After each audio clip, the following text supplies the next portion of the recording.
नमस्कार दोस्तों, आपका स्वागत है फैंटेसी नॉवल ऑडियो बुक में। आज हम लेकर आए हैं एक रोमांचक और रहस्यमयी कहानी जो आपको कल्पना की एक नई दुनिया में ले जाएगी।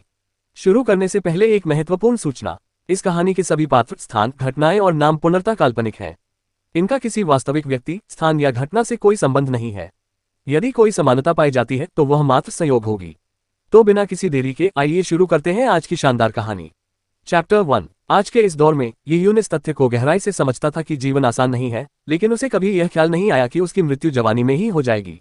आज सुबह ये यून अपने दो अच्छे दोस्तों के साथ पहाड़ पर चढ़ाई करने गया था। उनमें एक खूबसूरत लड़की भी थी, इसलिए ये स्वाभाविक रूप से एक शानदार अवसर था। युवाओं को रोमांच पसंद होता है, ये यून भी इसका अपवाद नहीं थी। सीधे साधे बनकर दूसरों द्वारा पहले से साफ किए गए पहाड़ी रास्तों पर चढ़ना व्यर्थ था। उन्होंने एक सुनसान बंजर पहाड़ को चुना। पहाड़ पर आधे रास्ते तक पहुंचने पर उन्हें एक गुफा मिली। उनके साथ आई लड़की अचानक उत्साहित हो गई और अंदर जाने की जिद करने लगी।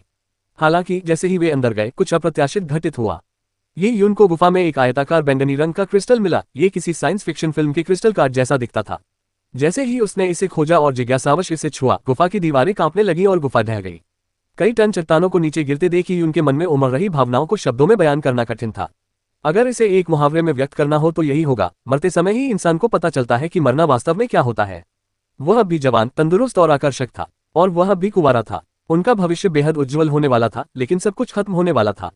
ये जानकर उत्पन्न हुई उदासी और निराशा घुटन भरी थी। चट्टानें ये यून से टकराई नहीं, बल्कि उन्होंने बाहर निकलने का रास्ता ही बंद कर दिया था। पहाड़ों में इतनी तंग जगह में, बिना भोजन, पानी और सीमित हवा के जिंदा दफन होने की स्थिति ने ये यून के लिए ये स्पष्ट कर दिया कि शायद यही जगह उसकी कब्र होगी। ये यून मोटी पहाड़ी दीवार को निश्चिंत होकर देखता रहा। उसके फोन की फ्लैशलाइट की रोशनी में वह मोटी चट्टानी दीवार शैतानों के चेहरों जैसी लग रही थी। छूने पर वह ठंडी थी और वह ठंडक धीरे धीरे ये यून के दिल में समाती जा रही थी, जिससे उसका दिल भारी होता जा रहा था। उसे जरा भी अंदाजा नहीं था कि उसके पर्वतारोही साथी कहाँ गायब हो गए। गुफा में प्रवेश करते समय वे सभी एक साथ थे, लेकिन गुफा के ढहने के बाद वे दोनों, जिन्हें उसके साथ फंस जाना चाहिए था, रहस्यमय तरीके से गायब हो गए। ऐसा लग रहा था मानो वे यून के साथ कभी अंदर गए ही न हो। ये यून को आज भी साफ याद था कि गुफा के ढहने से आधा मिनट पहले उसने अपने पीछे उस बच्ची को कहते सुना था जो उनके साथ थी, कि उसे डर है कि गुफा में सांप होंगे। दो जीवित व्यक्ति अचानक कैसे गायब हो सकते हैं? एक बिल्कुल सही सलामत गुफा अचानक कैसे ढह गई? गुफा में हालात वाकई निराशाजनक थे। उसके फोन में कोई सिग्नल नहीं था, और उसके दोनों दोस्तों का क्या होगा, ये भी अनिश्चित था। ये यून मौत का इंतजार करते हुए चुपचाप नहीं बैठना चाहता था। उसने बाहर निकलने का रास्ता खोदने के बारे में भी सोचा। अगर रुकावट छोटी होती तो खोदने से शायद कुछ उम्मीद की किरण दिखती। जब कोई व्यक्ति मृत्यु का सामना करता है तो वह अत्यंत मजबूत प्रेरणा और जुझारू भावना का प्रदर्शन कर सकता है। हर चीज, यहाँ तक कि आशा की एक छोटी सी किरण भी, उसकी परीक्षा होगी। ये यून ने तुरंत कार्रवाई की, लेकिन खाली हाथों से खुदाई करना संभव नहीं था। वह अपने साथ कोई औजार जैसे कि खंजर नहीं लाया था। लेकिन इसी क्षण ये यून को एक शानदार विचार आया। उसे क्रिस्टल कार्ड याद आया। यह एक छोटे फावड़े जैसा दिखता था, इसलिए हालांकि यह छोटा था और इसमें हैंडल नहीं था, फिर भी इससे खुदाई करना नंगे हाथों से खुदाई करने की तुलना में कहीं बेहतर था। रहस्यमय क्रिस्टल कार्ड की ओर सिर घुमाते हुए ये यून के मन में अचानक एक विचार आया। ध्यानपूर्वक याद करने पर गुफा उसी क्षण ढह गई थी जब उसने उस कार्ड को छुआ था। यह इतना संयोग कैसे हो सकता है? और सबसे बड़ा रहस्य यह था कि उसके दोनों दोस्त अचानक गायब हो गए थे। कई अस्पष्ट घटनाओं के एक साथ घटित होने से ये यून का दिमाग सवालों से भर गया। यानी क्या आज जो कुछ भी हुआ वह इस क्रिस्टल कार्ड के कारण था? उसने बैंगनी रंग के क्रिस्टल कार्ड को देखा, जो थोड़ा उभरा हुआ था। एक बेहद स्थिर चट्टान पर वह कार्ड आराम से रखा हुआ था और हल्की सी चमक बिखेर रहा था। ये यून ने अपने फोन की फ्लैशलाइट बंद करने से पहले एक पल के लिए संकोच किया।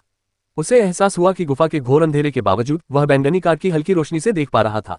उस क्षण उसे समझ आया कि यह क्रिस्टल कार्ड नीलम से नहीं बना था, क्योंकि क्रिस्टल चमकते नहीं हैं। हालांकि प्राकृतिक जगत में कुछ ऐसे खनिज पाए जाते हैं जो रेडियोधर्मी तत्वों की थोड़ी मात्रा के कारण चमकने में सक्षम होते हैं। लेकिन अपनी मौजूदा स्थिति में ये यून को रेडियोधर्मिता से अपने शरीर को होने वाले नुकसान की कोई परवाह नहीं थी, और उसने बैंगनी क्रिस्टल कार्ड को उठाकर उसकी जांच शुरू कर दी। अगर ये तबाही इसी क्रिस्टल कार्ड की वजह से हुई थी, तो क्या यही उसकी जान बचाने का एकमात्र जरिया हो सकता है? ये यून जानता था कि ज्यादा उम्मीद नहीं थी, लेकिन मौत के कगार पर आकर उसे आखिरी उपाय के तौर पर हर संभव कोशिश करनी पड़ी। क्रिस्टल कार्ड छूने पर ठंडा था। उसकी ठंडक मानो उसकी बांह की रक्तवाहिकाओं से होते हुए उसके दिल तक पहुंच रही थी। कार्ड पूरी तरह से बैंगनी रंग का था और एक वयस्क के हाथ से थोड़ा बड़ा था, लेकिन हथेली से मोटा नहीं था। कार्ड के एक तरफ रहस्यमय नक्काशी दिखाई दे रही थी। वे अप्राकृतिक लग रही थी, मानो किसी इंसान ने उन्हें उकेरा हो। इसे किसने उकेरा होगा? क्या यह नक्काशी कोई प्राचीन प्रतीक है, या कोई रहस्यमयी भाषा, या फिर क्या यह अलौकिक हो सकता है, तारों से आया कोई प्राणी? इन विचित्र घटनाओं को देखकर ये यून के दिमाग में कई सवाल उठने लगे। उसे पूरा यकीन था कि गुफा के ढहने का क्रिस्टल कार्ड से कुछ न कुछ संबंध जरूर था। भूकंप तो आया ही नहीं था, तो गुफा अचानक कैसे ढह सकती है? क्रिस्टल कार्ड हाथ में आते ही यी यून को एहसास हुआ कि क्रिस्टल कार्ड के किनारे ब्लेड की तरह तेज है। इससे उसके अंदर उम्मीद जगी, वह इससे खुदाई करके ऊर्जा बचा सकता था। यी यून ने हिचकिचाना बंद कर दिया और हाथ में क्रिस्टल कार्ड लेकर अज्ञात मोटाई की चट्टान की दीवार की ओर चल पड़ी। क्रिस्टल कार्ड के किनारे को दोनों हाथों से कसकर पकड़कर उसने उसे पूरी ताकत से नीचे धकेला और कुछ अकल्पनीय घटित हुआ। पहले से ही मजबूत और ठोस चट्टान इस हथेली के आकार के क्रिस्टल कार्ड के वार से टोफू की तरह टुकड़ों में बंध गई। यी यून, जिसने बिना किसी प्रतिरोध के चट्टान पर अत्यधिक बल लगा दिया था, का सिर दीवार से टकरा गया। यी यून हक्का बक्का रह गया। उसे इस बात की जरा भी परवाह नहीं थी कि उसके हाथ में मौजूद बैंगनी क्रिस्टल कार्ड को घूरते हुए उसके माथे पर खरोंच आ गई थी। शुरुआती सदमे के बाद उसे खुशी का अनुभव हुआ। यह देखने में किसी साइंस फिक्शन फिल्म की लाइट सेबर जैसी लग रही थी। इस समय उसका मन ये जांचने का नहीं था कि यह कार्ड इतना तीखा कैसे हो सकता है, बल्कि उसका ध्यान इस समस्या से निकलने के रास्ते खोजने पर केंद्रित था। क्रिस्टल कार्ड को दोनों हाथों से मजबूती से पकड़कर यी यून ने तिल की तरह गड्ढा खोदना शुरू कर दिया। क्रिस्टल कार्ड बिना किसी रुकावट के हिलता रहा और यहाँ तक कि ग्रेनाइट को भी आसानी से काट सकता था। यी यून को बहुत खुशी हुई, उसने एक खजाना पा लिया था। अगर वह जिंदा बच निकला तो ये कार्ड उसकी जिंदगी बदल सकता है और इसमें शायद एलियन तकनीक भी समाहित हो सकती है। यी यून को नहीं पता था कि वह कब से खुदाई कर रहा था और उसे ये भी यकीन नहीं था कि यह कोई भ्रम था, लेकिन जब भी वह थका हुआ महसूस करता था, उसके हाथों में मौजूद क्रिस्टल कार्ड से एक ठंडक निकलती थी जो उसके अंदर थोड़ी सी शक्ति को फिर से जीवंत कर देती थी, जिससे वह बिना आराम किए खुदाई जारी रख पाता था। गुफा में समय का पता लगाना संभव नहीं था, लेकिन यी यून अपनी जान बचाने की प्यास से प्रेरित होकर बिना आराम किए लगातार आगे बढ़ता रहा। उसके मोबाइल फोन की बैटरी खत्म हो चुकी थी और उसे समय का बिल्कुल भी अंदाजा नहीं था। 3 दिन, 5 दिन, 7 दिन। यी यून को इस बात का एहसास नहीं था कि भोजन या पानी का एक भी निवाला न मिलने के बावजूद वह चमत्कारिक रूप से जीवित बच गया था। ऐसा लग रहा था मानो क्रिस्टल कार्ड की ऊर्जा ने उसके जीवन को लंबा कर दिया हो। अगर यी यून अपने द्वारा खोदे गए रास्ते पर पीछे मुड़कर देखता तो उसे पता चल जाता कि वह कितना लंबा था, लेकिन यी यून ने इस पर ध्यान नहीं दिया क्योंकि उसकी दृष्टि पहले से ही धुंधली हो चुकी थी। आगे स्पष्ट रूप से दिखाई न देने के कारण, चट्टान दिखाई न देने के कारण, वह केवल अपने हाथों में क्रिस्टल कार्ड से निकलने वाली ताजगी भरी ठंडक को महसूस कर पा रहा था। वह धीरे धीरे अपनी चेतना खो रहा था, लेकिन दृढ़ता और लगन से खुदाई करता रहा। अंततः एक क्षण में उसे अपनी आंखों के सामने एक चमक दिखाई दी, मानो उसने मिट्टी की दरार से प्रकाश को गुजरते हुए देखा हो, जिसने उसके चेहरे को रोशन कर दिया। ठीक वैसे ही जैसे किसी बेहोश व्यक्ति पर पानी की बाल्टी छिड़क दी जाए, यी यून अचानक पूरी तरह से जाग गया। रोशनी, रोशनी हो गई है। यी यून ने कभी सोचा भी नहीं था कि प्रकाश इतना सुंदर हो सकता है। उसकी आंखों से आंसू बहने लगे क्योंकि उसकी खोई हुई सारी ऊर्जा वापस आ गई थी। उसने दांत पीसते हुए बेतहाशा खुदाई शुरू कर दी। अंत में तेज किरणों से यी यून की आंखें चौंधिया गईं और वह अपनी आंखें खुली रखने के लिए संघर्ष कर रहा था। वह किसी तरह बाहर निकलने में कामयाब हो गया था। मैं सफल हो गया, मैं बच गया। यी यून जोर से चिल्लाना चाहती थी क्योंकि अंधेरे का अनुभव किए बिना, प्रकाश की सराहना करना जाने बिना या मृत्यु क्या है ये जाने बिना जीवन की आशावादिता को समझना कठिन था। यी यून जमीन पर लेटा हुआ था, लंबी लंबी सांसें ले रहा था और नीले आसमान और सफेद बादलों को देख रहा था। उसने कभी महसूस नहीं किया था कि नीला आसमान इतना सुंदर हो सकता है। हालांकि उसका शरीर बेहद थका हुआ, भूखा और प्यासा था, फिर भी यी यून ने ज्यादा देर आराम नहीं किया। उसने दांत पीसते हुए उठकर अपने दोनों दोस्तों से संपर्क करने की कोशिश की। यी यून भले ही मौत से बच गया हो, लेकिन उसे नहीं पता था कि उसके दोस्तों का क्या हुआ। लेकिन उसके मोबाइल फोन की बैटरी खत्म हो गई थी। यी यून ने जीवन के संकेत देखने की उम्मीद में चारों ओर नजर डाली, लेकिन एक नजर पड़ते ही यी यून अवाक रह गई। ये कैसे हो सकता है? यी यून को अच्छी तरह याद था कि पहाड़ पर चढ़ते समय वह एक गुफा में जिंदा दफन हो गया था और वह अकेले ही पहाड़ की ढलान से बाहर निकला था। लेकिन यी यून एक विशाल भूभाग में स्थित था और यद्यपि आसपास पहाड़ थे, फिर भी उन तक की दूरी इतनी अधिक थी कि एक घोड़ा भी दौड़ते दौड़ते मर जाता। यी यून को विश्वास नहीं हो रहा था कि उसने इतनी लंबी सुरंग खोदी थी। उसके चारों ओर कई टीले थे और प्रत्येक टीले पर एक लकड़ी की छड़ी निकली हुई थी। उन लकड़ी की छड़ियों पर कोयले से कुछ अस्पष्ट शब्द लिखे हुए थे जिनका स्रोत अज्ञात था। क्या ये कोई कब्रिस्तान हो सकता है? यी यून हक्का बक्का रह गया। इतनी सारी कब्रों के बीच वह कैसे प्रकट हुआ? एक बार मौत से बच निकलने के कारण यी यून की मानसिक शक्ति अब कहीं अधिक मजबूत हो गई थी, इसलिए यद्यपि वह एक अतार्किक परिस्थिति का सामना कर रहा था, फिर भी वह शांत रहा और कब्रों का ध्यानपूर्वक अध्ययन करने लगा। ये समाधि पत्थर देखकर बिल्कुल नहीं लगता था कि ये किसी आधुनिक कब्रिस्तान से आए हैं। आधुनिक शहर के कब्रिस्तान में तो सभी समाधि पत्थर संगमरमर या ग्रेनाइट के बने होते हैं और करीने से व्यवस्थित होते हैं, लेकिन उसके सामने का समाधि पत्थर, एक ग्रामीण समाधि पत्थर भी इससे कहीं बेहतर होता। इंतजार। यी यून ने अचानक कुछ देखा। जब उसने सिर झुकाकर देखा तो पाया कि जिस सुरंग से वह अभी अभी बाहर निकला था, वह अभी भी वहीं थी और एक टीले के सामने स्थित थी। और टीले के किनारे एक लकड़ी का तख्ता समाधि के पत्थर के रूप में इस्तेमाल किया गया था। लकड़ी के तख्ते पर अजीबोगरीब शब्द लिखे थे, लेकिन किसी अज्ञात कारण से यी यून के दिमाग में एक विचार आया और वह उन सभी शब्दों को पढ़ सका। उस पर लिखा था, प्रिय भाई यी यून की कब्र, और किनारे पर 5 शब्द लिखे थे, बड़ी बहन जियांग शियाओरू। यी यून की कब्र। यी यून पूरी तरह से स्तब्ध था। उसे स्पष्ट रूप से एक बंजर पहाड़ की गुफा में जिंदा दफना दिया गया था, लेकिन अब उसने एक कब्र से बाहर निकलने का रास्ता खोद लिया था और वह कब्र उसकी अपनी ही थी। ये किस तरह का सांसारिक मजाक है? और ये शब्द न तो चीनी थे और न ही अंग्रेजी, उसे ये सारे अजीबोगरीब शब्द कैसे पता थे? ये तो सपना ही होगा, है ना? हाँ, यह जरूर एक सपना होगा। ये सपना सचमुच असली लग रहा है। जैसे कि ये यून ने अपने आसपास देखा और संकोच महसूस किया, ये बहुत ही असली लग रहा है। उसने खुद को जोर से चुटकी काटी और नतीजा दर्द था। एक और चुटकी ली, फिर भी दर्द हुआ। क्या ये सपना नहीं है? क्या ये सब वाकई सपना नहीं है? ये यून खोया हुआ महसूस कर रहा था। क्या कोई उसे बता सकता है कि क्या हो रहा है? ये यून मन ही मन कोस रहा था। क्या गुफा में जिंदा दफनाए जाने के समय ही उसकी मृत्यु हो चुकी थी और जब उसने खुद को बाहर निकाला तो उसकी मृत्यु से पहले की सारी खुदाई महज एक भ्रम थी? लेकिन प्यारे भाई, इन दो शब्दों का क्या मतलब था? उनकी कोई बड़ी बहन नहीं थी। अगर किसी एक व्यक्ति का जिक्र करना ही था तो वो कोई ऐसा व्यक्ति था जो दूसरे शहर में रहता था और जिससे उनकी बहुत कम मुलाकातें होती थी। नहीं वो अपनी चचेरी बहन से ज्यादा मिलते थे, तो वो उनके लिए समाधि क्यों बनवाएगी? अगर समाधि पर लिखा ये यून कोई और व्यक्ति होता जिसका पहला और आखिरी नाम उसी के नाम जैसा होता, तब भी यह असंभव था। भला ऐसा संयोग कैसे हो सकता है कि वह उसी नाम ये यून वाले व्यक्ति की कब्र से बाहर निकल रहा हो? ये यून बेहद असमंजस में था। इस समय वह अचंभित होकर देख रहा था कि फटे पुराने कपड़ों में लिपटी एक लड़की टोकरी लिए एक छोटे से गांव के रास्ते से उसकी ओर आ रही है। अध्याय 2, बड़ी बहन। ये यून को उस लड़की के बारे में अपनी पहली धारणा का वर्णन करने में कठिनाई हो रही थी। यह एक अजीब सी परिचितता का एहसास था। वह लगभग 15 वर्ष की लग रही थी। उसने एक फटी हुई हरी ब्लाउज और गहरे रंग की पैंट पहनी हुई थी, जिसका रंग पहचानना मुश्किल था। पैंट के पांव ऊपर तक मुड़े हुए थे, जिससे उसके गोरे पैर दिख रहे थे। उसकी टखनों पर ताजी मिट्टी के छींटे लगे हुए थे। दुबले पतले शरीर और पतली कमर वाली उस महिला का चेहरा गुलाबी लाल गालों से दमकता था। जैसे ही वह गांव के रास्ते पर चली, वह ये यून को तरोताजा करने वाली ताजा पहाड़ियों उसकी तरह लग रही थी। ये लड़की कौन है? ये यून ने उस युवती से निगाहें मिलाईं। वह कुछ पल के लिए वहीं खड़ी रही, जैसे अवाक हो गई हो। फिर उसने अपने कंधे पर रखी टोकरी को थामे हुए रस्सी पर अपनी पकड़ ढीली कर दी। ये यून को अचानक एक अजीब सी अनुभूति हुई। उसके सामने खड़ी लड़की लगभग 15 साल की थी, किसी फूल की कली जैसी, फिर भी वो उससे लंबी क्यों लग रही थी? शायद वो उससे आधे सिर से भी ज्यादा लंबी थी। अगर वे और करीब होते तो उसे उस लड़की को देखने के लिए अपना सिर ऊपर उठाना पड़ता।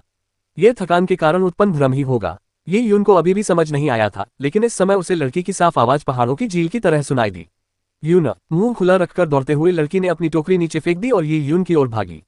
उसकी खूबसूरत आंखें पहले से ही आंसुओं से भरी हुई थीं। रुको, ये यून अचंभित था। उसने चारों ओर देखा और पाया कि 1 मील के दायरे में वह अकेला व्यक्ति था, इसलिए लड़की उसकी ओर दौड़ रही थी। वह जिस यूनेर को पुकार रही थी, क्या वह स्वयं यूनेर हो सकता है? ये यून का नाम सिर्फ यून था, लेकिन उसे कभी किसी ने यून एर कहकर नहीं पुकारा था। आज के समाज में कोई भी ऐसा नहीं करता, इसलिए उसकी धीमी प्रतिक्रिया कोई आश्चर्य की बात नहीं थी। वास्तव में वह बिल्कुल भी प्रतिक्रिया देने में असमर्थ था, क्योंकि लड़की हवा की तरह उसकी ओर दौड़ी और उसे गले लगा लिया। लड़की की ताज़ा खुशबू उसकी नाक में भर गई और उसके कोमल शरीर ने ये यून को पूरी तरह से मोह लिया। वह अवाक रह गया और कुछ प्रतिक्रिया नहीं दे पाया। पहाड़ पर चढ़ते समय वह जिंदा दफन हो गया था और जब आखिरकार खुद को बाहर निकालने में कामयाब हुआ तो वह एक कब्र के अंदर था। और ऐसा करने के बाद बड़ी मुश्किल से उसे एक नन्ही सी लड़की ने गले लगा लिया, जिसे वह जानता भी नहीं था। ये यून ने कभी सोचा भी नहीं था कि एक युवा के रूप में उसे एक लोलिक छोटी लड़की द्वारा इतनी कसकर गले लगाया जाएगा। इसका क्या मतलब है? यून, तुमने अपनी बहन को बहुत परेशान कर दिया। जब तक तुम ठीक हो, जब तक तुम ठीक हो। उद्धरण चिन्ह। छोटी लोली यून को कसकर गले लगाए हुए थी। उसकी नुकीली ठुड्डी यून के कंधों में धंसी हुई थी और वह बेकाबू होकर रो रही थी। उसकी पकड़ इतनी मजबूत थी मानो वह अपनी पूरी ताकत लगाकर यून के शरीर को अपने में समाहित करना चाहती हो। उसे डर था कि यह सब एक सपना है, कि जिस पल वह उसे छोड़ेगी यून फिर से गायब हो जाएगा। यून वहां एक गरगोयल की तरह पत्थर की तरह खड़ा था। उसके चेहरे पर कई तरह के भाव थे जब उस छोटी लोली ने उसे गले लगाया। बहन। इस क्षण अनेक उलझन भरी घटनाओं से जूझ रही यून को आखिरकार कुछ समझ आया। ये छोटी लोली उसके मकबरे पर अंकित बड़ी बहन है। प्रिय भाई, यून की कब्र, ये शब्द स्पष्ट रूप से इस नन्ही बच्ची ने ही लिखे थे। ये देखते हुए कि यह नन्ही बच्ची उसे अपने छोटे भाई की तरह मान रही थी, शायद वह अपने भाई को इतना याद कर रही थी कि उसने उसे अपना भाई समझ लिया। यून ने इसे तर्कसंगत बनाने की कोशिश की, लेकिन जितना ज्यादा वह इसके बारे में सोचता उतना ही उसे कुछ गड़बड़ लगने लगी। ये छोटी बच्ची तो मिडिल स्कूल में पढ़ती होगी। उसका छोटा भाई ज्यादा से ज्यादा 12 या 13 साल का होगा। भला वह उसके जैसे वयस्क को अपना छोटा भाई कैसे समझ सकती है? एक पल इंतजार करें, क्या कोई वयस्क व्यक्ति उसके जैसा ही है? यून को अचानक कुछ एहसास हुआ। उसने अपनी लंबाई की तुलना लड़की से की और देखा कि उसका मुंह केवल उसके कंधों तक ही पहुंच रहा है, तो उसे एक अशुभ संकेत महसूस हुआ। उसने नन्ही लोली की बाहों के नीचे से अपनी बाहें फैलाईं और अपने हाथों को देखा। उसने जो देखा वे एक बच्चे के कोमल और नाजुक हाथ थे। क्या ये मेरे हाथ हैं? क्या मैं फिर से जवान हो गया हूँ? यून पूरी तरह से भ्रमित थी। जवानी लौटना, अचानक एक बहन का होना, एक उलझन भरी पहचान। इन सब के साथ साथ प्राचीन दिखने वाली कब्रें, अपरिचित मैदान, विदेशी शब्द और भाषा जिसे वह पढ़ सुन और समझ सकता था। सारी बातें एक ही निष्कर्ष की ओर इशारा कर रही थीं, लेकिन यून अपने अंतर्मन की बात मानने से इनकार कर रहा था। लड़की का शरीर लगातार कांप रहा था। यह उत्साह हो सकता था, डर भी हो सकता था। ये यून को इस लड़की के बारे में कुछ भी याद नहीं था, लेकिन वह लड़की की भावनाओं और गर्मजोशी को महसूस कर सकता था। यह एक जादुई एहसास था। लड़की ने ये यून का हाथ पकड़ते हुए अपने आंसू पोंछे। वह टोकरी उठाने गई और घर की ओर चल पड़ी, लेकिन इस झटके से ये यून लड़खड़ा गया और उसे मतली महसूस होने लगी। ये यून ने अपना पेट छुआ और उसे सिर्फ भूख महसूस हुई। अचानक उसे तेज भूख लगने लगी। जब से उसे जिंदा दफनाया गया था तब से उसे खाने पीने का एक निवाला भी नहीं मिला था। अगर वह अजीब सा बैंगनी क्रिस्टल कार्ड न होता तो उसकी मौत बहुत पहले ही हो गई होती। स्वाभाविक रूप से उसे इतनी भूख लगना सामान्य बात थी। लड़की ने ये यून की कमजोरी को भांपते हुए उसकी ओर पीट करके नीचे झुक गई। ये यून की आंखों के सामने पसीने की धारियों से भीगी हुई एक कोमल और गर्म पीठ दिखाई दी। यून, एक बहन तुम्हें ले जाएगी। चलो घर चलते हैं, फिर कभी अलग नहीं होंगे। उद्धरण चिन्ह ... उद्धरण चिन्ह। ये यून को अपनी भावनाओं को व्यक्त करने का तरीका नहीं पता था। एक छोटी सी बच्ची उसे गोद में उठाने वाली थी। यून, आगे बढ़ो। तुम्हारा शरीर भले ही ठीक हो गया हो, लेकिन अभी भी कमजोर है। उद्धरण चिन्ह। ये कहते हुए उसने उस सुरंग की ओर देखा जिससे ये यून बाहर निकला था और उसे दर्द महसूस हुआ। उसका छोटा भाई मरा ही नहीं था। सौभाग्य से वे इतने गरीब थे कि ताबूत का खर्च नहीं उठा सकते थे, वरना उसे जिंदा दफना दिया जाता। अगर ऐसा होता तो उसे अपने शरीर पर 1000 कोड़े खाने से भी ज्यादा बुरा लगता। सौभाग्य से उसका भाई जाग गया था और सौभाग्य से वह ज्यादा गहराई में नहीं दबा था। इस बार वह अपने छोटे भाई से कभी अलग नहीं होगी। लड़की ने देखा कि यून हठपूर्वक उसकी पीठ पर नहीं चढ़ रहा था और उसने सोचा कि शायद वह शर्मिंदा महसूस कर रहा है। उसने टोकरी को आगे खिसकाया और ये यून की जांघों को अपनी कमर से कसकर पकड़ लिया। ये यून अचंभित था, उसे समझ नहीं आ रहा था कि वह लड़की की पीठ पर कैसे आ गया। उसे बस इतना महसूस हुआ कि उसका शरीर लड़की के कोमल कंधों पर हल्के से उठा लिया गया है और उसका सारा वजन अब पतली टांगों के एक जोड़े पर टिका हुआ है। लड़की के नन्हे हाथों ने यून के पैरों को पकड़ रखा था और एक झटके में उसने उसकी स्थिति को ठीक किया और छोटे रास्ते पर आगे बढ़ गई। ये यून जब उस युवती की पीठ पर लेटा तो उसे उसके शरीर की सुगंध महसूस हुई। ये शहर के लोगों द्वारा इस्तेमाल किए जाने वाले इत्र या बॉडी लोशन की सुगंध से अलग थी। यह एक ताज़ा खुशबू थी जो जंगली फूलों और मिट्टी से बनी थी। ये बहुत ही स्फूर्तिदायक थी। वह अब जो कुछ घट रहा था उसकी पुष्टि करने लगा। वह नहीं चाहता था कि लड़की उसे पीठ पर बिठाकर ले जाए, लेकिन उसे यह बात कहने का तरीका नहीं पता था। अपनी भाषा में किसी ऐसे व्यक्ति से बात करना जो उसकी बहन न हो, बहुत ही अजीब होगा। इसी क्षण ये यून को दूर से एक गड़गड़ाहट सुनाई दी। वह आवाज की दिशा में पीछे मुड़ने से खुद को रोक नहीं पाया। लड़की ने भी पीछे मुड़कर देखा। उन्हें दूर से बस एक धूल भरी आंधी उठती हुई दिखाई दी। लड़की सहम गई और ये यून को गोद में लेकर जल्दी से एक बड़े पेड़ के पीछे छिपने के लिए भाग गई। धूल भरी आंधी बेहद तेज गति से आ रही थी। ये यून ने ध्यान से देखा और अचानक उसे मैदान पर एक विशालकाय जानवर दौड़ता हुआ दिखाई दिया। जब उसने ध्यान से उस जानवर को देखा तो वह हौंफने लगा। हे भगवान, क्या ये कोई जंगली जानवर है? ये 7 से 8 मीटर ऊंचा और 10 मीटर से अधिक लंबा था। इसके लंबे नुकीले दांत थे और इसके अंग स्टील की बीम जितने मोटे थे। इसके रेजर जैसे तेज पंजे ब्लेड की तरह थे जिनसे भयानक गहरी खाया बनी हुई थी। इस दैत्य की तुलना में पृथ्वी पर मौजूद शेर या बाघ जैसे जानवर बिल्ली के बच्चों जैसे थे।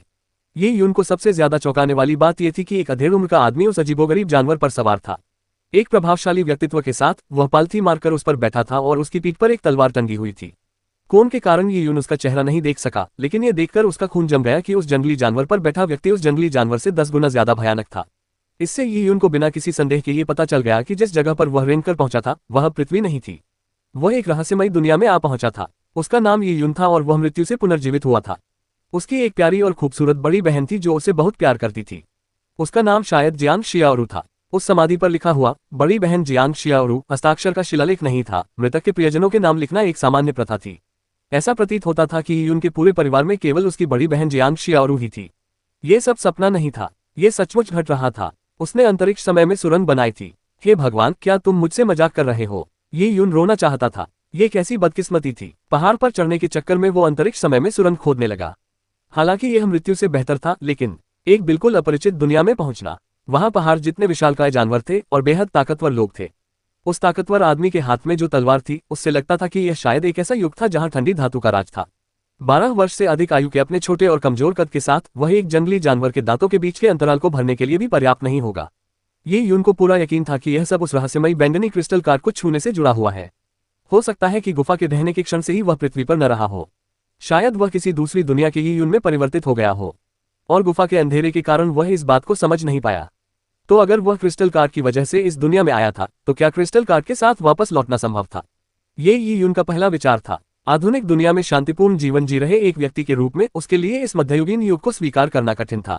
ये वह दुनिया नहीं थी जिसे वह समझता था। अपना सब कुछ खोने के बाद उसे केवल अनगिनत प्रश्न ही मिले थे।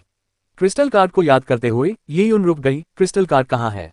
जैसे ही यह सवाल उसके मन में आया, ये यून को अपनी छाती पर ठंडक का एहसास हुआ। उसने हाथों से छूकर महसूस किया कि क्रिस्टल कार्ड उसकी छाती पर मजबूती से टिका हुआ है। इससे ये यून हैरान रह गया, उसे याद नहीं था कि उसने क्रिस्टल कार्ड वहां रखा था, फिर भी वह वहां था। आखिर ये चीज क्या है? ये यून को समझ नहीं आया, लेकिन निस्संदेह यह आसान नहीं था। यदि वह इसकी क्षमताओं का आकलन करता तो निस्संदेह यह एक बड़ी भूमिका निभाता, चाहे वह इस दुनिया में रहे या पृथ्वी पर वापस लौटे। उसे उस कार्ड की जांच करने और उसे समझने के लिए हर अवसर का लाभ उठाना था। अचानक ही ये यून के दिमाग में एक नाम कौन था? Purple crystal origin. Purple crystal की उत्पत्ति। ये शब्द मेरे दिमाग में क्यों आए? ऐसा नाम मेरे मन में क्यों कौन था? ये यून हैरान था। बैंगनी क्रिस्टल कार्ड का नाम रखने के ठीक उसी क्षण उसके मन में पर्पल क्रिस्टल ओरिजिन नाम आ गया। पर्पल क्रिस्टल ओरिजिन, चलिए इसे पर्पल क्रिस्टल ही कह देते हैं, लेकिन क्या इसका मूल नाम पर्पल क्रिस्टल ओरिजिन हो सकता था? अध्याय 3, यदि मैं विशेषज्ञ बन जाऊं। जियांग शियाओरू का अनुसरण करने से पहले ये यून ने कभी कल्पना भी नहीं की थी कि उसका घर ऐसा होगा। जब ये यून ने पहली बार उस विशालकाय जानवर पर सवार तलवारधारी को देखा तो उसने अनुमान लगाया कि ये दुनिया उड़ने वाले मार्शल आर्ट विशेषज्ञों से भरी हुई है, जिसमें विभिन्न प्रकार के बड़े कुलों के कुलीन लोग मौजूद हैं। रहस्यमय तरीके से सुरंग खोदकर अंदर घुसने के बाद अगर वह किसी बड़े कबीले या संप्रदाय से जुड़ जाए तो एक दिन वह मार्शल आर्ट भी सीख सकता है। भले ही उसमें प्रतिभा की कमी हो, फिर भी वह बिना किसी चिंता के अपना जीवन यापन कर सकता है। लेकिन अपने सामने जर्जर मकान को देखकर ये यून लगभग बेहोश हो गया। अतीत में ये यून ग्रामीण गांवों में गया था, वहां उसने जो घर देखे थे वे उसके सामने वाले घर से कई गुना बेहतर थे। ये सादा सा घर मिट्टी और पत्थरों से बना था। एक मेज, 2 स्टूल, 2 पुराने पलंग और एक चूल्हे के अलावा वहां और कुछ नहीं था। जियांग शियाओरू ने ये यून को पीठ पर बिठाकर घर में प्रवेश कराया। ये यून को किसी युवा लड़की द्वारा पीठ पर बिठाए जाने की आदत नहीं थी। उसने कई बार उतरने की कोशिश की, लेकिन उसका शरीर बहुत कमजोर था। कुछ ही कदम चलने पर वह थक जाता था और फिर जियांग शियाओरू को उसे दोबारा पीठ पर बिठाना पड़ता था। ये यून को शर्मिंदगी महसूस हुई कि उसके जैसे आदमी को इतनी कम उम्र की लड़की को अपनी पीठ पर बिठाकर ले जाना पड़ रहा है। यून, तुम्हें भूख लगी होगी। जियांग शियाओरू ने ये यून को लकड़ी के पलंगों में से एक पर लिटाते हुए कहा। पसीने से तरबतर होने के बावजूद उसके चेहरे पर उत्साह झलक रहा था। अपने छोटे भाई के मौत के मुंह से वापस आने से वह स्वाभाविक रूप से खुश थी। ये यून ने जियांग शियाओरू के पसीने से भीगे कपड़ों को देखा। हालांकि उसका शरीर पतला और हल्का था, फिर भी उसने कम से कम 3-4 मील का सफर तय किया था। लगभग 15 साल की जियांग शियाओरू को उसे बीच बीच में अपनी पीठ पर उठाना पड़ रहा था और यह सफर उसके लिए आसान नहीं था। अगर यह पृथ्वी की कोई 15 वर्षीय लड़की होती तो 3 से 5 मील तक खाली हाथ चलना ही उसे पूरी तरह से थका देता। किसी को पीठ पर बिठाकर सवारी कराने की बात तो छोड़ ही दीजिए। हाँ, थोड़ा बहुत। ये यून ने अपने सूखे होंठ हिलाए। इस दुनिया में आने के बाद ये उसके मुंह से निकले पहले शब्द थे। उसने सोचा था कि किसी दूसरी भाषा का इस्तेमाल करना मुश्किल बल्कि नामुमकिन होगा, लेकिन हैरानी की बात यह थी कि यह उसके लिए अपनी मातृभाषा का इस्तेमाल करने जितना ही आसान था। मैं खाना बना देती हूँ, जियांग शियाओरू ने मुस्कुराते हुए कहा। उसने कोमल हाथों से यून के चेहरे से मिट्टी पोंछी, फिर उसे आराम करने के लिए एक तकिया दिया और उसे एक पतले कंबल से ढक दिया। उसने बड़ी कुशलता और कोमलता से यून को कंबल उड़ाया, जिससे यून गहरी नींद में सो गया। ये लड़की स्पष्ट रूप से उसकी बहन नहीं थी, लेकिन उसके द्वारा उसे पीठ पर बिठाकर घुमाने और उसकी सावधानीपूर्वक देखभाल करने के कारण उसके मन में धीरे धीरे उसके लिए कोमल भावनाएं विकसित होने लगीं। ये यून जियांग शियाओरू को चूल्हे के लिए आग जलाने में मदद करना चाहता था, लेकिन उसने जोर देकर कहा कि वह बिस्तर पर ही रहे।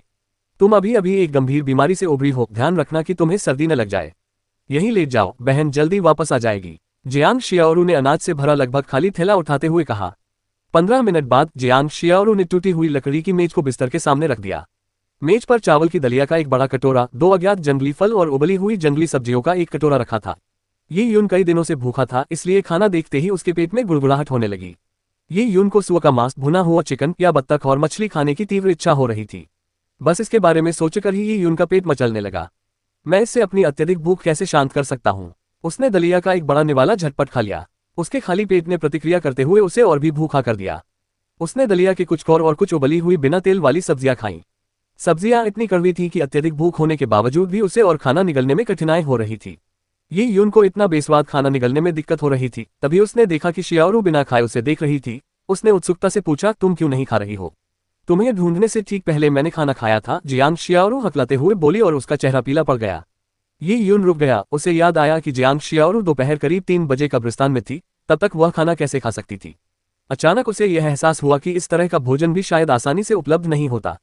ये कैसी दुनिया है जहां शक्तिशाली विशेषज्ञ जंगली जानवरों की सवारी करते हैं, फिर भी गरीब लोग भूख से मर रहे हैं। ये यून ने दलिया का कटोरा आगे बढ़ाया और घर के कोने में रखे अनाज के थैले को देखने के लिए उठ खड़ी हुई। जैसा कि उम्मीद थी, अनाज का थैला पहले से ही खाली था। ये यून ने महसूस किया कि शियाओरू द्वारा आमतौर पर तैयार किया जाने वाला दलिया पहले से भी कम मात्रा में था। उसके पुनर्जीवन के कारण शियाओरू ने जानबूझकर कमजोर ये यून के लिए अधिक दलिया पकाया था ताकि उसे ठीक किया जा सके। मेरा पेट भर गया है। तुम भी थोड़ा खा लो, ये युन ने कटोरा जियांग शियाओरू की ओर बढ़ाते हुए कहा। एक ओर तो उसकी भूख मर चुकी थी, वहीं दूसरी ओर वह इस बात को स्वीकार नहीं कर पा रहा था कि एक लड़की को सिर्फ उसे खिलाने के लिए खुद खाना छोड़ना पड़े। वह मन ही मन दुखी था कि क्या इस परलोक से अपने मूल लोक में लौटना अभी भी संभव है। अगर सचमुच नहीं तो वह प्रशिक्षण प्राप्त करने और एक कुशल तैराक बनने का अवसर तलाशना चाहता था। लेकिन हालात देखकर लगता था कि जीवित रहना एक बड़ी समस्या थी। हो सकता है कि शोध करने से पहले ही वह भूख से मर जाए।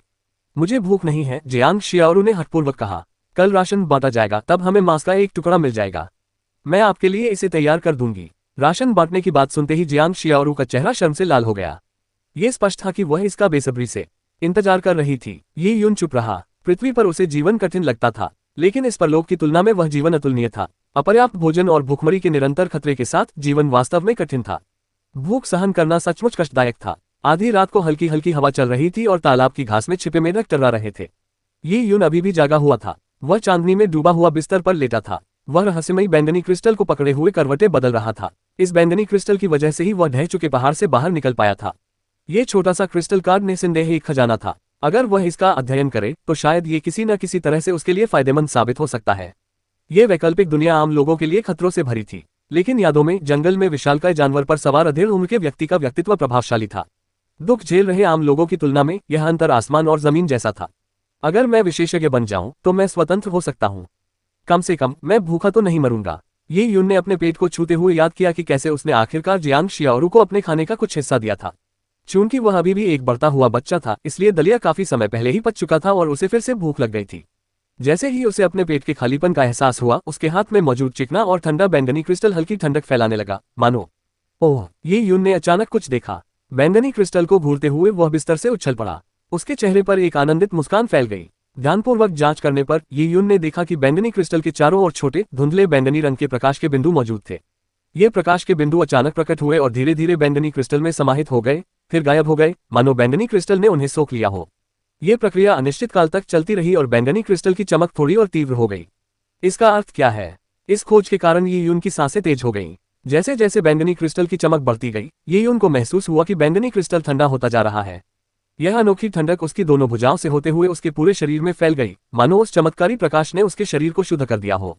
इससे उसे सचमुच ताजगी मिली। ये यून को यह एहसास याद था। गुफा से बाहर निकलने के लिए रास्ता खोदते समय जब भी उसकी सांस फूलती थी, उसे यह ठंडक महसूस होती थी।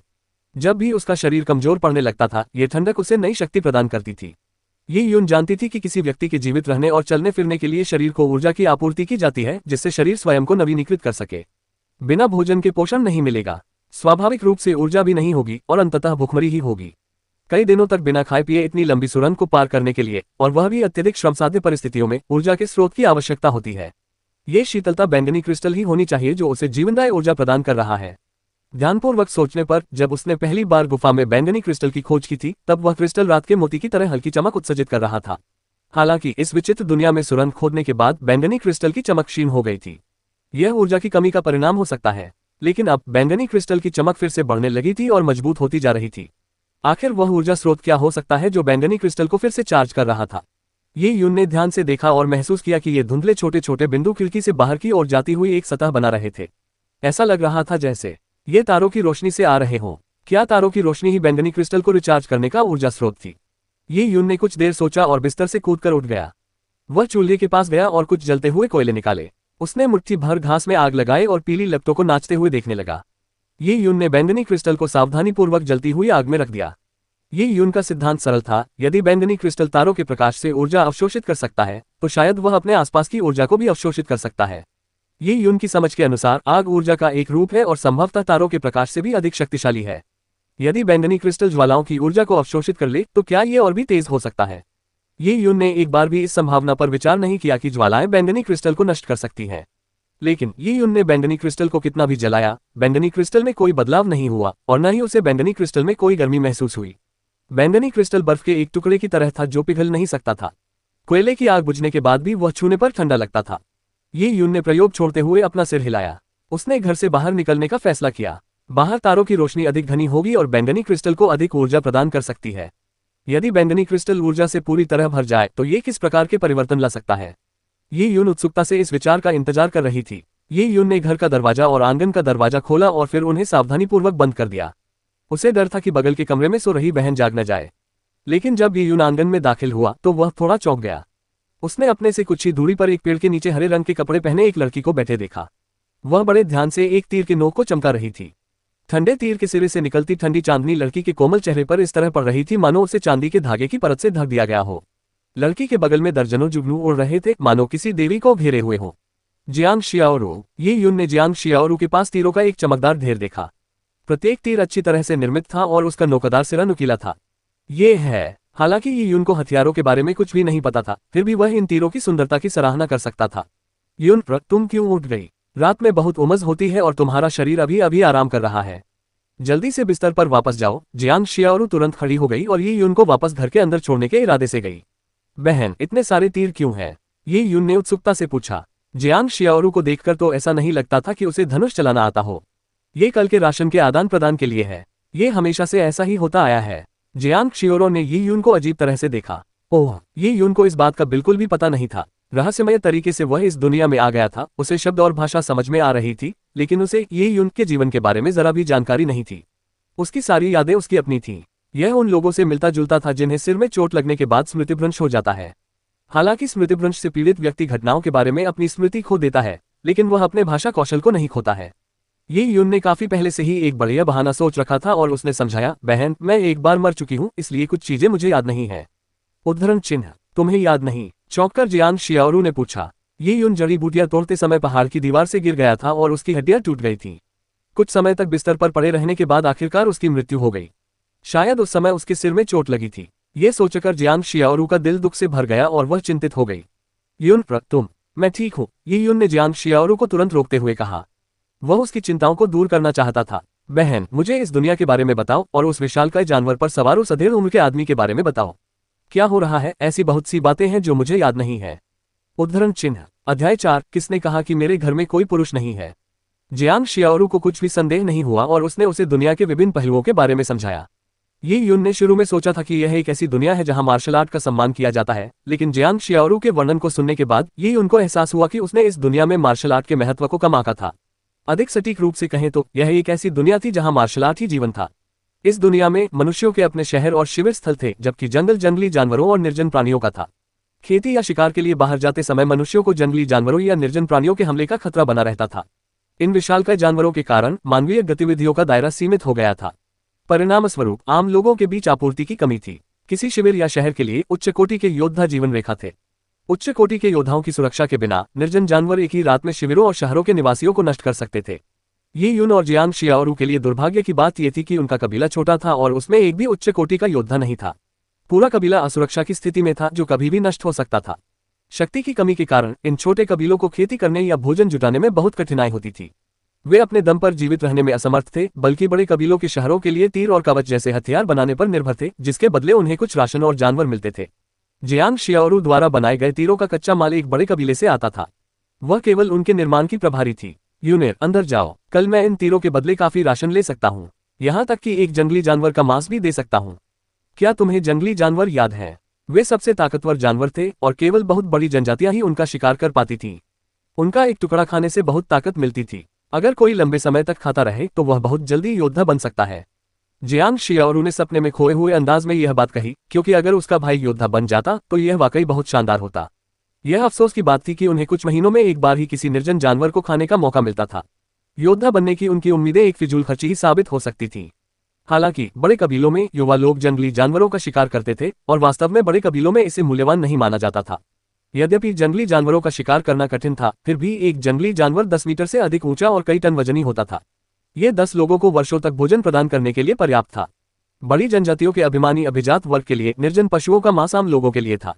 वे जो खाते थे वह निर्जन पशुओं की हड्डियां या निर्जन हड्डियां थीं। निर्जन प्राणियों का सारा सार उनकी निर्जन हड्डियों में समाहित था। निर्जन प्राणियों के कंकालों के एक विशाल समूह को एक विशेष विधि से परिष्कृत करके सेम के आकार का निर्जन अस्थि सार प्राप्त किया जा सकता था। इस निर्जन अस्थि सार का उपयोग योद्धाओं को उनकी सीमाओं को पार करने में मदद करने के लिए किया जाता था, जिससे उनकी नसें खुल जाती थीं, रक्त प्रवाह उत्तेजित होता था और कई अन्य लाभकारी प्रभाव पड़ते थे। ये वह चीज थी जिसकी सभी मार्शल आर्टिस्ट कामना करते थे। बेशक जियांग शियाओरू और ये यून जैसे निम्नवर्गीय कबीले के गरीब परिवारों के लिए एक उजाड़ हड्डी का सार महज एक किंवदंती थी। निर्जन अस्थि सार की बात तो छोड़ ही दीजिए, निर्जन अस्थि के एक टुकड़े को परिष्कृत करने में भी कई चरण और गुप्त विधियां आवश्यक होंगी। एक सामान्य व्यक्ति के लिए इसे सफलतापूर्वक परिष्कृत करना असंभव था। वीरान जानवर, वीरान हड्डियों का सार। ये यून ने मन ही मन बुदबुदाया। जियांग शियाओरू के मुंह से निकले ये शब्द उसे आश्चर्यचकित कर गए, क्योंकि वह बहुत ज्ञानी थी। एक शांत रात के बाद ये यून अगली सुबह भूख के कारण जल्दी उठ गई। कुछ दिनों तक बिना कुछ खाए और केवल थोड़ी सी दलिया खाकर ये यून की भूख का स्तर स्वाभाविक रूप से बहुत अधिक था। बहन शियाओरू। अब ये यून को जियांग शियाओरू को बहन कहकर पुकारने की आदत हो गई थी। कल जियांग शियाओरू से हुई बातचीत से उसे पता चला था कि वह उसे सिस शियाओरू कहकर बुलाता था। ओह बहन शियाओरू, तुम ऐसा क्यों कर रही हो? उद्धरण चिन्ह। ये यून को अचानक एहसास हुआ कि जियांग शियाओरू के कपड़े उससे भीगे हुए थे और उसकी पहले की चमकदार आंखें अब लाल रक्त वाहिकाओं से भरी हुई थीं। वह बेहद थकी हुई लग रही थी। जियांग शियाओरू के गले में लिपटे तीरों के 2 बंडलों को देखकर ये यून को ये स्पष्ट हो गया कि जियांग शियाओरू ने तीरों को पूरा करने के लिए पूरी रात एक बार भी नींद नहीं ली थी। वे इतने गरीब थे कि उनके पास एक दीपक जलाने का भी सामर्थ्य नहीं था। जियांग शियाओरू ने जुगनुओं की हल्की रोशनी और चांदनी का सहारा लेकर रात भर मेहनत से तीर बनाए थे। जियांग शियाओरू मुस्कुराते हुए बोली, यून पहले जब तुम गिर गई थी और तुम्हें चोट लगी थी तब मैंने तुम्हारी देखभाल की थी। पिछले 2 दिनों से मैं तुम्हारे अंतिम संस्कार और रस्मों में व्यस्त थी, इसलिए मुझे तीर बनाने का समय नहीं मिला। आज वो दिन है जब हमें उन्हें राशन के बदले देना है, इसलिए अगर मैंने जल्दी से उन्हें पूरा न किया होता तो हम दोनों भूखे मर जाते। मैं तो तुम्हारे लिए जंगली जानवरों का मांस भी लाऊंगी ताकि तुम्हारा इलाज कर सकूं। ये कहते हुए जियांग शियाओरू ने प्यार से ये यून के माथे की ओर देखा। ये यून ये देखकर दंग रह गया कि जियांग शियाओरू ने तीरों के दोनों बंडलों को सावधानीपूर्वक लिनोलियम में लपेटा। उसके चेहरे पर खुशी और संतुष्टि के भाव थे। ये यून ने गहरी सांस छोड़ी और मुट्ठियां कस ली। वह अपनी उस बहन को, जिसने उसकी देखभाल की, एक बेहतर जीवन देने के लिए दृढ़ संकल्पित था। चलो चले, राशन लेने का समय हो गया है। जियांग शियाओरू ने भारी तीरों के 2 गट्ठे उठाते हुए ये यून का हाथ थाम रखा था। वह बड़ी उत्सुकता से सन वैली के उस मैदान में पहुंची जहां राशन का आदान प्रदान हो रहा था। वहां पहले से ही काफी लोग जमा थे। लोगों का ध्यान सबसे ज्यादा आकर्षित करने वाली चीज मंच पर चोगा पहने हुए एक व्यक्ति था। वह लगभग 25 वर्ष का लग रहा था और पशु की खाल से ढकी कुर्सी पर शान से बैठा था। उसकी कमर पर एक बेहतरीन तलवार लटकी हुई थी। चोगा पहने हुए व्यक्ति आलसे से मंच के नीचे व्यस्त पीड़ित भीड़ पर नजर डाल रहा था। ये लोग तीरों के गट्ठे और उत्तम चमड़े के कवच के सेट ले जा रहे थे। एक व्यक्ति, जो कोषाध्यक्ष जैसा दिखता था, ले जाए गए प्रत्येक सामान का रिकॉर्ड बना रहा था। चोगा पहने हुए व्यक्ति के बगल में पीले रंग के कपड़े पहने एक बुजुर्ग व्यक्ति खड़ा था। वह लगातार मुस्कुरा रहा था और उसके चेहरे पर चापलूसी का भाव था। क्या हथियार और कवच संतोषजनक है, स्वामी ताओ? वृद्ध व्यक्ति ने झुककर प्रणाम किया और उसका चेहरा सिकुड़ गया। वस्त्रधारी व्यक्ति ने वृद्ध व्यक्ति की ओर एक नजर डाली और फिर नाक सिकुड़ते हुए जवाब दिया। हालांकि लबादा ओढ़े हुए व्यक्ति के चेहरे पर तिरस्कार का भाव था, लेकिन बुजुर्ग व्यक्ति ने अपने मन की कोई भी भावना प्रकट नहीं की और मुस्कुराता रहा। लॉर्ड ताओ एक विशाल कबीले के राजदूत थे और उन्हें हथियार एकत्र करने का जिम्मा सौंपा गया था। लॉर्ड ताओ को उनके कबीले में कोई विशेष दर्जा नहीं दिया जाता था, इसलिए उन्हें इस कार्य पर यहाँ भेजा गया था, लेकिन पीले वस्त्रधारी बुजुर्ग के लिए वे अत्यंत महत्वपूर्ण व्यक्ति थे। जियांग शियाओरू ने अपने बनाए हुए तीरों के 2 बंडल 2 छोटी लकड़ी की पट्टियों के बदले में सौंप दिए। दोनों लकड़ी की पट्टियां हाथ में लिए जियांग शियाओरू का चेहरा लाल हो गया, क्योंकि उसने उन्हें अपनी पसीने से भीगी हथेलियों में कसकर पकड़ रखा था, क्योंकि ये उसके और उसके भाई के राशन के लिए थी। 15 मिनट बाद सभी हथियार और कवच एक बड़ी गाड़ी में रख दिए गए, जिसे 2 बड़े सींग वाले घोड़ों द्वारा खींचकर ले जाया गया। लॉर्ड ताओ ने आलसे से किताबों को सरसरी तौर पर देखा और पीले वस्त्रधारी बुजुर्ग पर एक बड़ा लकड़ी का बक्सा फेंक दिया, फिर अपने अधीनस्थों के साथ वहां से चले गए। पीले वस्त्रधारी बुजुर्ग ने विनम्रतापूर्वक मुस्कुराते हुए लॉर्ड ताओ को विदा किया और अंत में अपने चेहरे से मुस्कान मिटाकर गरिमापूर्ण चेहरा बना लिया। सभी आदिवासी लोग बेसब्री से इंतजार कर रहे थे और कह रहे थे, कुलपति जी, कृपया राशन बांट दीजिए। वाह, हमने इसे महीनों से नहीं देखा। कुछ लोग चिल्लाने लगे, क्योंकि वे सभी घर जाकर अपना पेट भरने के लिए राशन लेने का इंतजार कर रहे थे। पीले वस्त्रधारी बुजुर्ग ने इशारे से भीड़ को शांत करते हुए कहा, चुप रहो। ये यून ने कभी सोचा भी नहीं था कि यह रीढ़हीन बूढ़ा व्यक्ति कुलपति होगा। चूंकि सब लोग इतने अधीर हैं, तो चलिए राशन बांट देते हैं। जैसे ही उसने ये कहा, कुछ हटे कट्टे आदमी जल्दी से आए और एक गोदाम से राशन के बोरे निकालकर उन्हें एक छोटे ढेर के रूप में जमा कर दिया। ये ठीक नहीं है कुलपति जी, इस बार इतनी कम मात्रा क्यों है? हाँ, पहले तो बहुत ज्यादा हुआ करते थे। और हमें कोई जानवर क्यों नहीं दिख रहे? कई लोगों ने हंगामा शुरू कर दिया, क्योंकि उन्होंने पिछले वर्षों की तुलना में अधिक हथियार सौंपे थे, फिर भी उन्हें मिलने वाली मात्रा बेहद कम थी। राशन तो आधा ही कर दिया गया था, बल्कि जानवर भी गायब हो गए थे। फायर क्लाउड जनजाति ने हद पार कर दी है, वे हमें इस मामूली रकम से कैसे खारिज कर सकते हैं? कुलपति जी, इसका क्या मतलब है? भीड़ को और अधिक उग्र होते देख पीले वस्त्रधारी बुजुर्ग ने चिढ़कर कहा, चुप हो जाओ, थोड़ी देर में समझ जाओगे। अब राशन बांटो, अपनी लकड़ी की पट्टियां सौंप दो और जो कुछ भी मिलेगा वही तुम्हें मिलेगा। पीले वस्त्रधारी बुजुर्ग ने यह बात इतने जोर से कही कि असंतुष्ट लोगों में से कई तुरंत चुप हो गए। ये पीले वस्त्रधारी बुजुर्ग एक योद्धा थे। हालांकि वे निम्न श्रेणी के नश्वर रक्त योद्धा थे, फिर भी वे जनजाति के स्तंभ थे, इसलिए कुछ ही लोग उनका विरोध करने की हिम्मत करते थे। योद्धा प्रशिक्षण शिविर से आने वालों को राशन सबसे पहले मिलेगा। पीले वस्त्रधारी बुजुर्ग के हाथ हिलाते ही जानवरों की चमड़ी के वस्त्र पहने पुरुषों का एक समूह आगे बढ़ा। उनकी उम्र 15 से 40 वर्ष के बीच थी। सभी अपने प्रशिक्षण के कारण हटे कट्टे और मांसल थे। ये लोग योद्धा प्रशिक्षण शिविर के सदस्य थे और कबीले की आशा थे। अच्छे शारीरिक गुणों वाले युवा होने के कारण उन्हें बचपन से ही प्रशिक्षण के लिए चुना गया था। कभी कभार शिकार करने के अलावा वे खेती या तीर कट्टा या कवच बनाने का काम नहीं करते थे। इसके अलावा भोजन जैसी उपयोगी चीजें सबसे पहले योद्धाओं के प्रशिक्षण शिविर में वितरित की जाती थीं, क्योंकि यदि उनमें से कोई उच्च कोटि का योद्धा बन जाता तो वह कबीले के लिए अपार धन संपत्ति लाता। रक्षा करने की क्षमता के अलावा उच्च कोटि के योद्धाओं की उत्पादन क्षमता भी अत्यंत उच्च होती थी, क्योंकि वे जंगल में शिकार करने के लिए पर्याप्त बलवान होते थे। कुछ ही बड़े जंगली जानवर पूरे कबीले को कई दिनों तक भोजन प्रदान करने के लिए पर्याप्त होते थे। बिना किसी अतिशयोक्ति के एक उच्च कोटि का योद्धा एक छोटे कबीले का भरण पोषण कर सकता था। योद्धाओं की तैयारी के शिविर में दर्जनों लोग थे और चूंकि उन्होंने कभी भी निर्माण में भाग नहीं लिया था, इसलिए स्वाभाविक रूप से उनके पास कोई लकड़ी की पट्टियां नहीं थी। लेकिन फिर भी उनमें से प्रत्येक अपने साथ राशन का एक बड़ा थैला ले गया। राशन की थोड़ी मात्रा में और भी 5वां हिस्सा की कटौती की गई, लेकिन योद्धा तैयारी शिविर की तुलना में राशन से वंचित लोगों की संख्या 10 गुना अधिक थी। इसी से ये तय था कि बहुत से लोग भूख से मरेंगे। ये यून के बगल में खड़ी जियांग शियाओरू ने लकड़ी की पट्टिका को कसकर पकड़ रखा था। उसका चेहरा पीला पड़ गया था, क्योंकि अगर उन्हें राशन नहीं मिला तो उनके दिन गिने चुने रह जाएंगे। लोग गंभीर भाव से खड़े थे, क्योंकि योद्धाओं की तैयारी शिविर के सदस्यों ने अपना निर्धारित हिस्सा ले लिया, जिसका निश्चित रूप से मतलब था कि बांटने के लिए पर्याप्त भोजन नहीं था। जिन परिवारों में प्रथम श्रेणी के पुरुष हैं वे अपना राशन ले लें। पीले वस्त्रधारी बुजुर्ग ने एक और आदेश दिया। इस दुनिया में जहां मार्शल आर्ट ही जीवन था, वहां योद्धा प्रशिक्षण शिविर से न आने वाले पुरुषों को उनकी क्षमताओं के अनुपात में राशन मिलता था। एक सरल परीक्षण ताकत का था। 300 पाउंड उठाने में सक्षम होना एक प्रथम श्रेणी का पुरुष माना जाता था। जितना कम भार वे उठाते थे, उनका स्तर उतना ही निचला होता था। जिन परिवारों में पहले दर्जे के पुरुष सदस्य थे, उन्होंने राहत की सांस ली और अपना राशन लेने के लिए दौड़ पड़े। लकड़ी की पट्टियां तो बस दिखावे के लिए थीं। इन परिवारों को सामान्य से बहुत कम राशन मिला, लेकिन कम से कम कुछ तो मिला। ये परिवार मूल रूप से अधिक धनी थे और उनके पास अतिरिक्त भोजन होता था। इसलिए भले ही आने वाले दिनों में उन्हें मितव्ययी होना पड़े, लेकिन स्थिति विकट नहीं थी। जिन परिवारों में द्वितीय श्रेणी के पुरुष सदस्य हैं, वे अपना राशन ले लें। पीले वस्त्रधारी बुजुर्ग ने फिर से बोलना शुरू किया। भगवान ताओ को प्रणाम करने वाले व्यक्ति की तुलना में पीले वस्त्रधारी बुजुर्ग अपने ठंडे स्वभाव के साथ बिल्कुल अलग व्यक्ति थे। दूसरे स्तर का पुरुष लगभग 250 पाउंड पत्थर उठा सकता था। उन्हें मिलने वाले राशन में भारी कटौती की गई थी। राशन के थैले तेजी से खाली होते जा रहे थे। हर खाली थैले के साथ जियांग शियाओरू का चेहरा पीला पड़ता जा रहा था। उसके पसीने से तर हाथों ने लकड़ी की पट्टिका को कसकर पकड़ रखा था। समस्या राशन की थैलियों की कमी की नहीं थी, ये जीवन और मृत्यु का सवाल था। राशन के बिना वे भूख से मर जाते। उसे इस बार राशन वितरण को लेकर काफी उम्मीद थी। राशन मिलने के अलावा वही यून की देखभाल के लिए जानवर के मांस का एक टुकड़ा मिलने की भी आशा कर रही थी। लेकिन सामान्य राशन भी नहीं बचा था। जिन परिवारों में टियर 3 श्रेणी के पुरुष सदस्य हैं, वे अपना राशन लेने आए। राशन कम होते देख जियांग शियाओरू ने अपनी सांस रोक ली। पीले वस्त्रधारी बुजुर्ग ने माथे पर शिकन डाली, क्योंकि राशन की मात्रा बहुत कम थी। कई लोगों को अभी तक राशन नहीं मिला था। आने वाले महीनों में कई लोग भूख से मरने के लिए अभिशप्त होंगे। लेकिन जनजाति के हित के लिए उस सुनहरे अवसर को भुनाने के लिए पीले वस्त्रधारी बुजुर्ग के पास अपने हृदय को कठोर करने और कमजोरों की बलि देने के अलावा कोई विकल्प नहीं था। उस जनजाति में भूख या बीमारी से मरना आम बात थी। प्रतिकूल जीवन परिस्थितियों के कारण औसत जीवन प्रत्याशा बेहद कम थी। बाकी लोग आकर अपना राशन ले लें। ये शब्द सुनते ही लोगों का एक बड़ा समूह आगे बढ़ गया।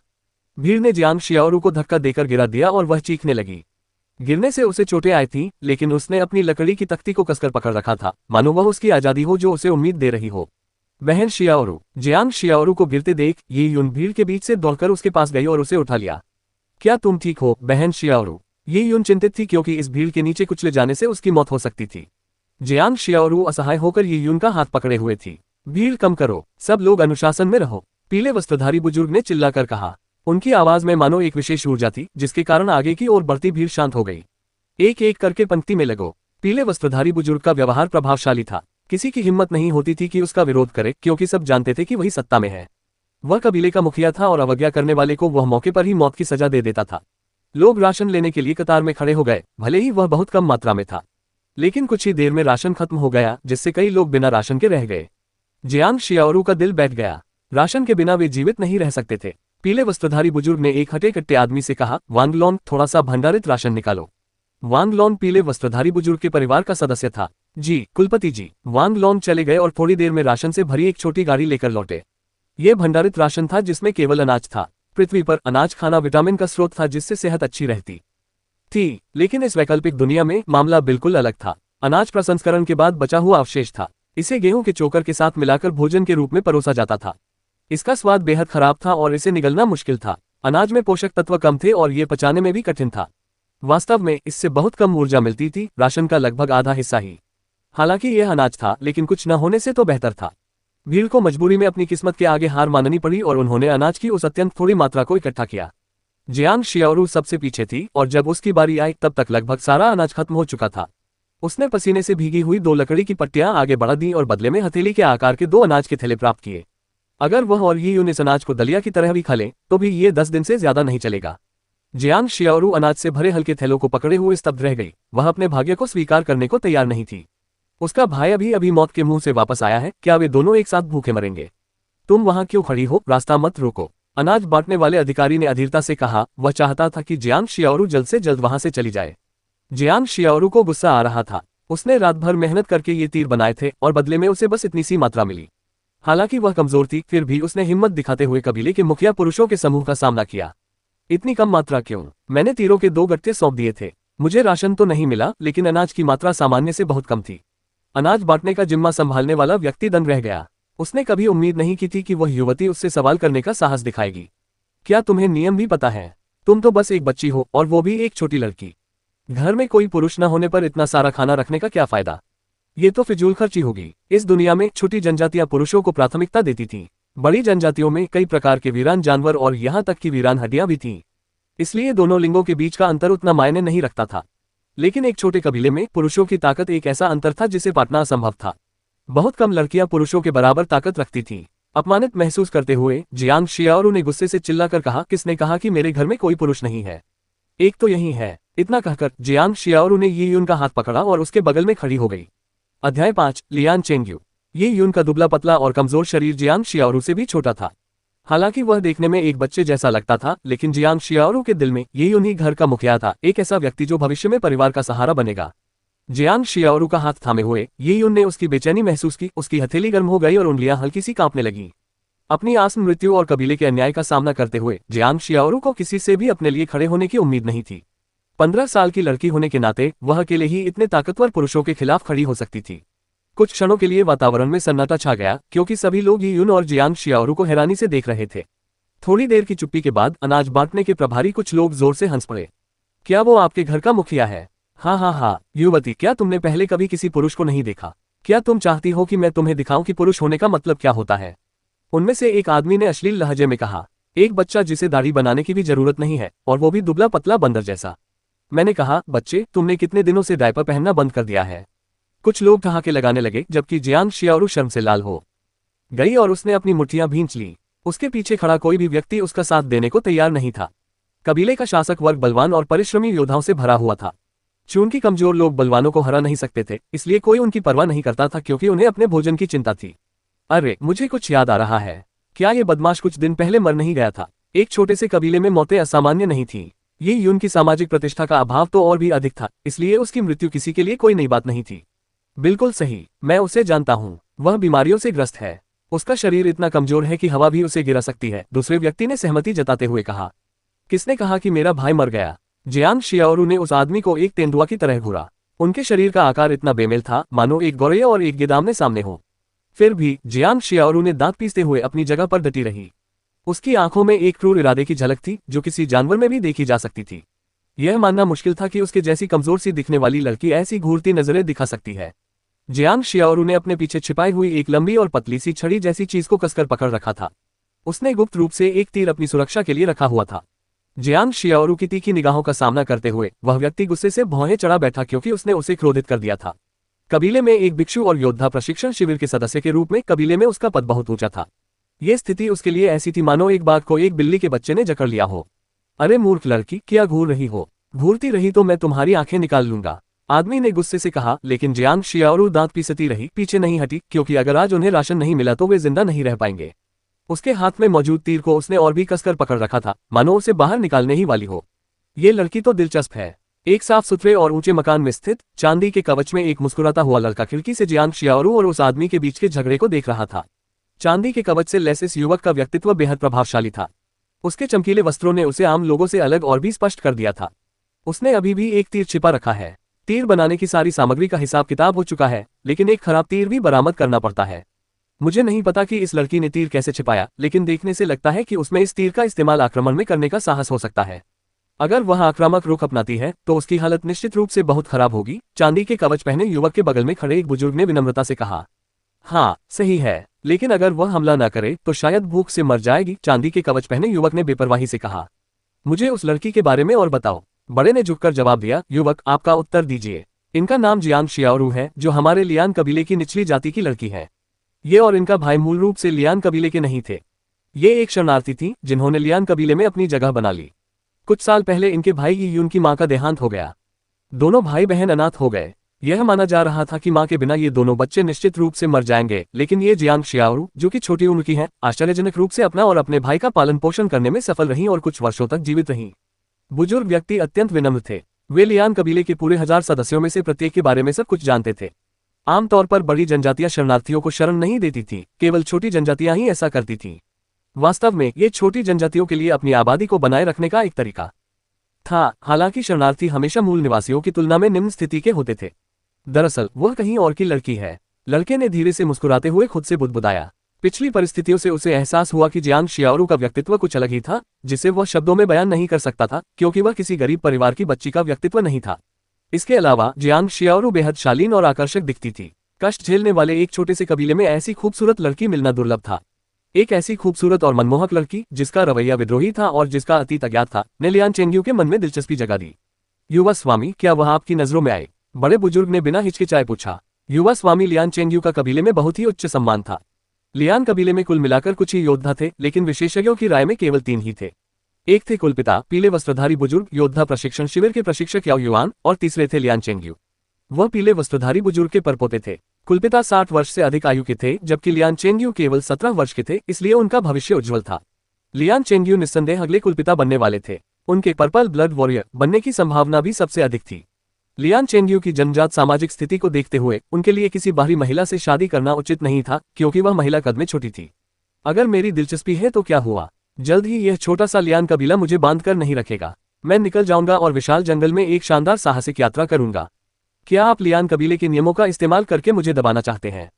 हालांकि लियान चेंग्यू ने यह बात शांत भाव से कही थी, लेकिन उन ठंडे शब्दों ने बड़े को झकझोर दिया और उसने जल्दी से कहा, मैं मजाक कर रहा था छोटे मालिक। मैं तो बस पूछ रहा था। मैं ज्यादा बोल गया, कृपया इसे दिल पर मत लीजिए। ये कहते हुए बुजुर्ग व्यक्ति खुद को थप्पड़ मारने ही वाले थे, क्योंकि हालांकि लियान जनजाति का कबीला छोटा था, लेकिन कबीले के नियम बहुत सख्त थे। जंगल में जहां बलवानों का शासन कमजोरों पर होता था, कई देशों ने सैन्य कानून लागू किया। जनजातियों में योद्धाओं का वर्चस्व था, इसलिए कानूनों की परवाह किए बिना जनजातीय कबीले के नियम अत्यंत कठोर थे। बलवानों के हाथों में कमजोरों का जीवन था। लियान चेंग्यू, जो अपने कबीले का एक शक्तिशाली व्यक्ति था, के पास किसी व्यक्ति के भाग्य का फैसला करने का पूर्ण अधिकार था। इसके अलावा लियान चेंग्यू ने कोई दया नहीं दिखाई। बचपन से ही उसने अनेक कष्ट झेले थे और कबीले के भीतर भी क्रूर आंतरिक कलह का सामना किया था। बुजुर्ग को खुद को थप्पड़ मारने ही वाला देखकर लियान चेंग्यू ने शांत भाव से कहा, ठीक है, मेरे सामने नाटक करना बंद करो। ये लड़की अभी छोटी है, मुझे बस इसे नौकरानी या रखेल के रूप में चाहिए, इसलिए आपको चिंता करने की जरूरत नहीं है। इससे कबीले के नियमों का उल्लंघन नहीं होगा। जी हाँ, आपके क्षमा के लिए धन्यवाद युवा स्वामी, बड़े ने जल्दी से सिर हिलाया। अच्छा, मुझे आपसे एक सवाल पूछना है। ये जियांग शियाओरू, इसका उपनाम इसके भाई से अलग क्यों है? लियान चेंग्यू ने मैदान पर हो रही घटनाओं को देखते हुए अपनी आंखें सिकुड़ी। उसने महसूस किया कि जियांग शियाओरू अपने भाई की बहुत रक्षा करती थी, जबकि उसका भाई बीमारियों से ग्रस्त और कमजोर था। फिर भी जियांग शियाओरू को अपने भाई पर गर्व था। मैंने सुना है कि जब जियांग शियाओरू मुश्किल में थी तो उसे यीयून की मां ने गोद ले लिया था। शायद इसी वजह से जियांग शियाओरू यीयून की मां की बहुत आभारी थी, इसलिए वह यीयून के साथ बहुत अच्छा व्यवहार करती है। अरे क्या ऐसा है? प्रश्नवाचक चिन्ह उद्धरण चिन्ह। लियान चेंग्यू ने उठते हुए भौहें चढ़ाईं। यहां से दफा हो जाओ। जियांग शियाओरू को जमीन पर जमे देखकर वह आदमी क्रोधित हो गया। वह जियांग शियाओरू के सामने बढ़ा और उसे थप्पड़ मारने ही वाला था। जियांग शियाओरू जैसी कमजोर लड़की उस आदमी के विशाल शरीर के सामने कुछ भी नहीं थी। अगर वह थप्पड़ सही जगह लगता तो जियांग शियाओरू हवा में उछल जाती। जियांग शियाओरू तीर चलाने ही वाली थी कि उसे लगा कि किसी ने उसका हाथ दबा दिया है। ये यून ने फुसफुसाते हुए उसके कान में कहा, जल्दबाजी मत करो। इतना कहते ही एक ही झटके में ये यून जियांग शियाओरू के सामने खड़ी हो गई। रुको, ये यून ने हाथ ऊपर उठाते हुए कहा, तुम खुद को क्या समझते हो? वह आदमी गुस्से से भर उठा। असल में वह एक कमजोर दुबला पतला बंदर था। वह उसे भी उड़ा देगा। ये यून का मन कर रहा था कि उस आदमी के गुप्तांग पर लात मार दे, लेकिन वह जानता था कि समझदार व्यक्ति विपरीत परिस्थितियों में लड़ाई नहीं करता। 2 जन्म जी चुका होने के कारण वह शांत था और जानता था कि इस स्थिति में जल्दबाजी करना विनाशकारी साबित होगा। एक सच्चा मर्द औरतों से झगड़ा नहीं करता। और वैसे भी क्या तुम योद्धा प्रशिक्षण शिविर से नहीं आए हो? तुम बहुत ताकतवर होगे तो फिर एक युवती पर हाथ कैसे उठा सकते हो? क्या ये लोगों के लिए हंसी का पात्र नहीं होगा? उस आदमी की हिंसक हरकतों से सावधान होकर ये यून ने ये बात जल्दी से लेकिन साफ साफ कह दी। वहां मौजूद सभी लोगों ने ये सुना। वह व्यक्ति हिचकिचाया और अपने सामने खड़े लड़के को अजीब नजरों से देखने लगा। क्या 12 साल का बच्चा उसे लिताड़ने के लिए कूद नहीं पड़ता? या वह मूर्खतापूर्वक अपनी बहन की जगह थप्पड़ खा लेता और उसे उड़ा देता? लेकिन उसका अचानक सामने आकर वो शब्द कहना एक साधारण सा ताना था जो बेहद असरदार साबित हुआ। हाथ नीचे करने से पहले हिचकिचाते हुए उसने अपना हाथ हवा में ही रोक दिया। उस आदमी को ऐसा लग रहा था जैसे वह हवा में मुक्के मार रहा हो। दरअसल योद्धा प्रशिक्षण शिविर के सदस्य के रूप में और कई लोगों की नज़र में 2 बच्चों को मारना गर्व की बात नहीं होती। इसके अलावा योद्धा प्रशिक्षण शिविर और आम नागरिकों के बीच हितों का टकराव भी था, इसलिए उसे शब्दों के बल पर काबू पाना आसान था। वह व्यक्ति भले ही उद्दंड हो, लेकिन वह नहीं चाहता था कि कोई उसके बारे में पीठ पीछे बात करे। अच्छा, कम से कम तुम्हें अपनी औकात तो पता है, उस आदमी ने हाथ नीचे करते हुए भाई बहन को घूरते हुए कहा। आज मेरा मूड अच्छा है, इसलिए मैं तुमसे बहस नहीं करूंगा। अब यहां से चले जाओ। यूनेर जियांग शियाओरू ने ये यून का हाथ खींचते हुए कहा। वह असहाय महसूस कर रही थी क्योंकि वह जानती थी कि उस आदमी से झगड़ा करने से उसे कुछ भी हासिल नहीं होगा, लेकिन अगर वह चली गई तो उन्हें भूखा मरना पड़ेगा। बहन शियाओरू, चिंता मत करो, ये यून ने जियांग शियाओरू का हाथ पकड़ते हुए उसे शांत होने का इशारा किया। तो मैं अब जा रही हूं, लेकिन उससे पहले मुझे तुमसे कुछ सलाह लेनी है। अध्याय 6 बैंगनी रक्त योद्धा। क्या? जल्दी बताओ, उस आदमी ने अधीरता से कहा। ओह, बात यह है, मेरी बहन ने तीरों के 2 बंडल सौंपे हैं और कबीले के नियमों के अनुसार इससे अधिक राशन प्राप्त किया जाना चाहिए। उद्धरण चिन्ह। ये यून ने अनाज से भरे हल्के थैले को हवा में लटकाते हुए बिना किसी पूछताछ के भाव के गंभीर चेहरे से पूछा। उस आदमी ने फुफकारते हुए कहा, कौन सा कबीला राज करता है? ताकतवर होना ही नियम है। मैं जो कहता हूं वही नियम बन जाता है, उस आदमी ने आक्रामक लहजे में कहा। ये यून ने मन ही मन उपहास किया। कितना मूर्ख है वो, उसके अहंकार ने उसे सीधे उसके जाल में फंसा दिया। ये यून ने उसे अन्याय भरी नजरों से देखते हुए कहा, भाई आप नियम बना सकते हैं, लेकिन आपको हमें जीने का कोई आधार तो देना चाहिए।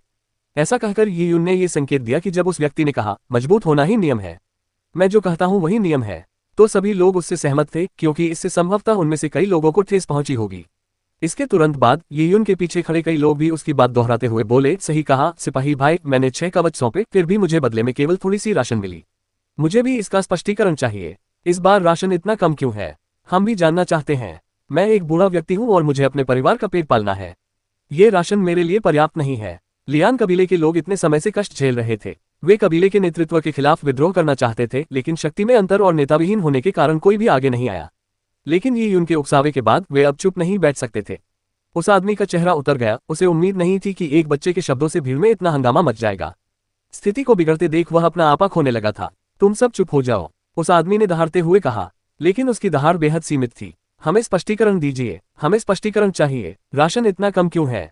जब उल्लंघन करने वालों की संख्या बहुत अधिक हो तो कानून विफल हो जाते हैं। आमतौर पर जो व्यक्ति सबसे पहले आगे आता है उसे विशेष देखभाल मिलती है, लेकिन स्थिति बिगड़ने पर सभी ने साहस दिखाया। जैसे ही स्थिति बेकाबू होने वाली थी, एक स्पष्ट आवाज सुनाई दी, अगर आपको स्पष्टीकरण चाहिए तो मैं आपको दूंगा। इस ध्वनि में एक अनिश्चित ऊर्जा समाहित थी, जिसने पल भर में अराजक स्थिति को शांत कर दिया। सभी ने आवाज के स्रोत का पता लगाने की कोशिश की, तभी उन्होंने देखा कि चांदी के कवच में लिपटा एक युवक हाथ में लंबी तलवार लिए हुए आ रहा है। ये युवा स्वामी लियान चेंग्यू है। लियान चेंग्यू। इस युवक को देखकर सब लोग आश्चर्यचकित रह गए। लियान चेंग्यू कबीले का वह व्यक्ति था जिसके बैंगनी रक्त योद्धा बनने की सबसे अधिक संभावना थी। लियान चेंग्यू की प्रतिभा स्पष्ट रूप से एक बड़े कबीले के प्रतिभाशाली व्यक्ति के बराबर थी। अगर लियान कबीले में कोई पर्पल ब्लड वॉरियर पैदा हो जाए तो सब कुछ बदल जाएगा। जिस दिन ऐसा होगा, लियान चेंग्यू पूरे कबीले का भरण पोषण कर सकेगा। यदि लियान चेंग्यू एक कदम और आगे बढ़कर किसी शक्तिशाली जनजाति को प्रभावित कर लेता, तो निश्चित रूप से उसके पास पूरी लियान जनजाति को शहर में लाने का साधन होता। कबीले के कई लोगों के लिए शहर में रहना स्वर्ग के समान था। जंगल में शहर बसाना बहुत मुश्किल था, क्योंकि वह मनुष्यों से भरा होने के कारण बड़े और शक्तिशाली जंगली जानवरों के लिए आसान निशाना बन जाता। मानव विशेषज्ञों के समर्थन के बिना जंगली जानवर उसे आसानी से रौंद डालते। हर मानव नगर में कई विशेषज्ञ तैनात थे। एक मजबूत ऊंची दीवार और समृद्ध ऐतिहासिक विरासत के कारण नगर सुरक्षित था, जिससे मनुष्य नगर की दीवारों के भीतर सुरक्षित रूप से जीवन व्यतीत कर सकते थे। पर्याप्त खाद्य संसाधनों के कारण उन्हें भूखमरी या जंगली जानवरों के खतरे का डर नहीं था। भला ऐसा सुखमय जीवन कौन नहीं जीना चाहेगा? लियान चेंग्यू लियान कबीले की उम्मीद थे। कबीले में उनका स्थान पहले ही मुखिया से भी ऊपर था। जब लियान चेंग्यू आगे आया तो सब लोग चुप हो गए। दादाजी, लियान चेंग्यू ने सबसे पहले पीले वस्त्रधारी बुजुर्ग कबीले के मुखिया को संबोधित किया। आह चेंग्यू, चूंकि आपने पहल की है, इसलिए मैं इसे आप पर छोड़ देता हूं। उस जनजाति में कई पुरुष 16 साल की उम्र में शादी कर लेते थे, इसलिए 17 वर्षीय लियान चेंग्यू कमान संभालने के लिए पूरी तरह से योग्य थे। लियान चेंग्यू ने पहले तो कबीले से एक शब्द भी नहीं कहा। इसके बजाय उसने ये यून की ओर एक अर्थपूर्ण मुस्कान के साथ देखा। तुम ये यून हो, है ना? ये यून की भौहें तन गईं। लियान चेंगयू ने कबीले से जो पहली बात कही वह उसी के लिए थी, और भले ही वह मुस्कुराती हुई थी, ये यून उसमें छिपे खतरे को भांप गया था। ये यून ने जनता में अशांति फैलाई थी और उसने इसे अनजाने में घटित दिखाने की पूरी कोशिश की थी। चाहे जानबूझकर हो या अनजाने में, कबीले के नेतृत्व के प्रतिनिधि के रूप में लियान चेंगयू द्वारा उस पर हमला किए जाने की प्रबल संभावना थी। 12 साल के बच्चे के लिए बुरा नहीं है। तुम बच्चे जैसे नहीं लगते, हो सकता है एक दिन तुम कुछ बड़ा नाम बनो। लियान चेंगयू ने यी यून के कंधे पर लापरवाही से थपथपाते हुए हंसते हुए कहा। भीड़ में कई लोग इस बात से हैरान थे कि लियान चेंगयू जैसे कदकाठी वाले व्यक्ति ने एक आम आदमी के कंधे पर हाथ रखकर उसे थपथपाया, और ये तारीफ तो वाकई उल्लेखनीय थी। लियान चेंगयू ने सचमुच कहा कि ये बेचारा बच्चा बड़ा नाम कमा सकता है। क्या ऐसा मुमकिन है? हालांकि वे इस बात से सहमत नहीं थे, लेकिन चूंकि ये शब्द लियान चेंगयू के मुंह से निकले थे, इसलिए उनके पास कहने के लिए कुछ और नहीं था। उनके अनुसार इस नौजवान की किस्मत ही ऐसी थी कि उसे यंग मास्टर लियान से सराहना मिली। हो सकता है कि भविष्य में उसे यंग मास्टर लियान का कोई खास पद भी मिल जाए।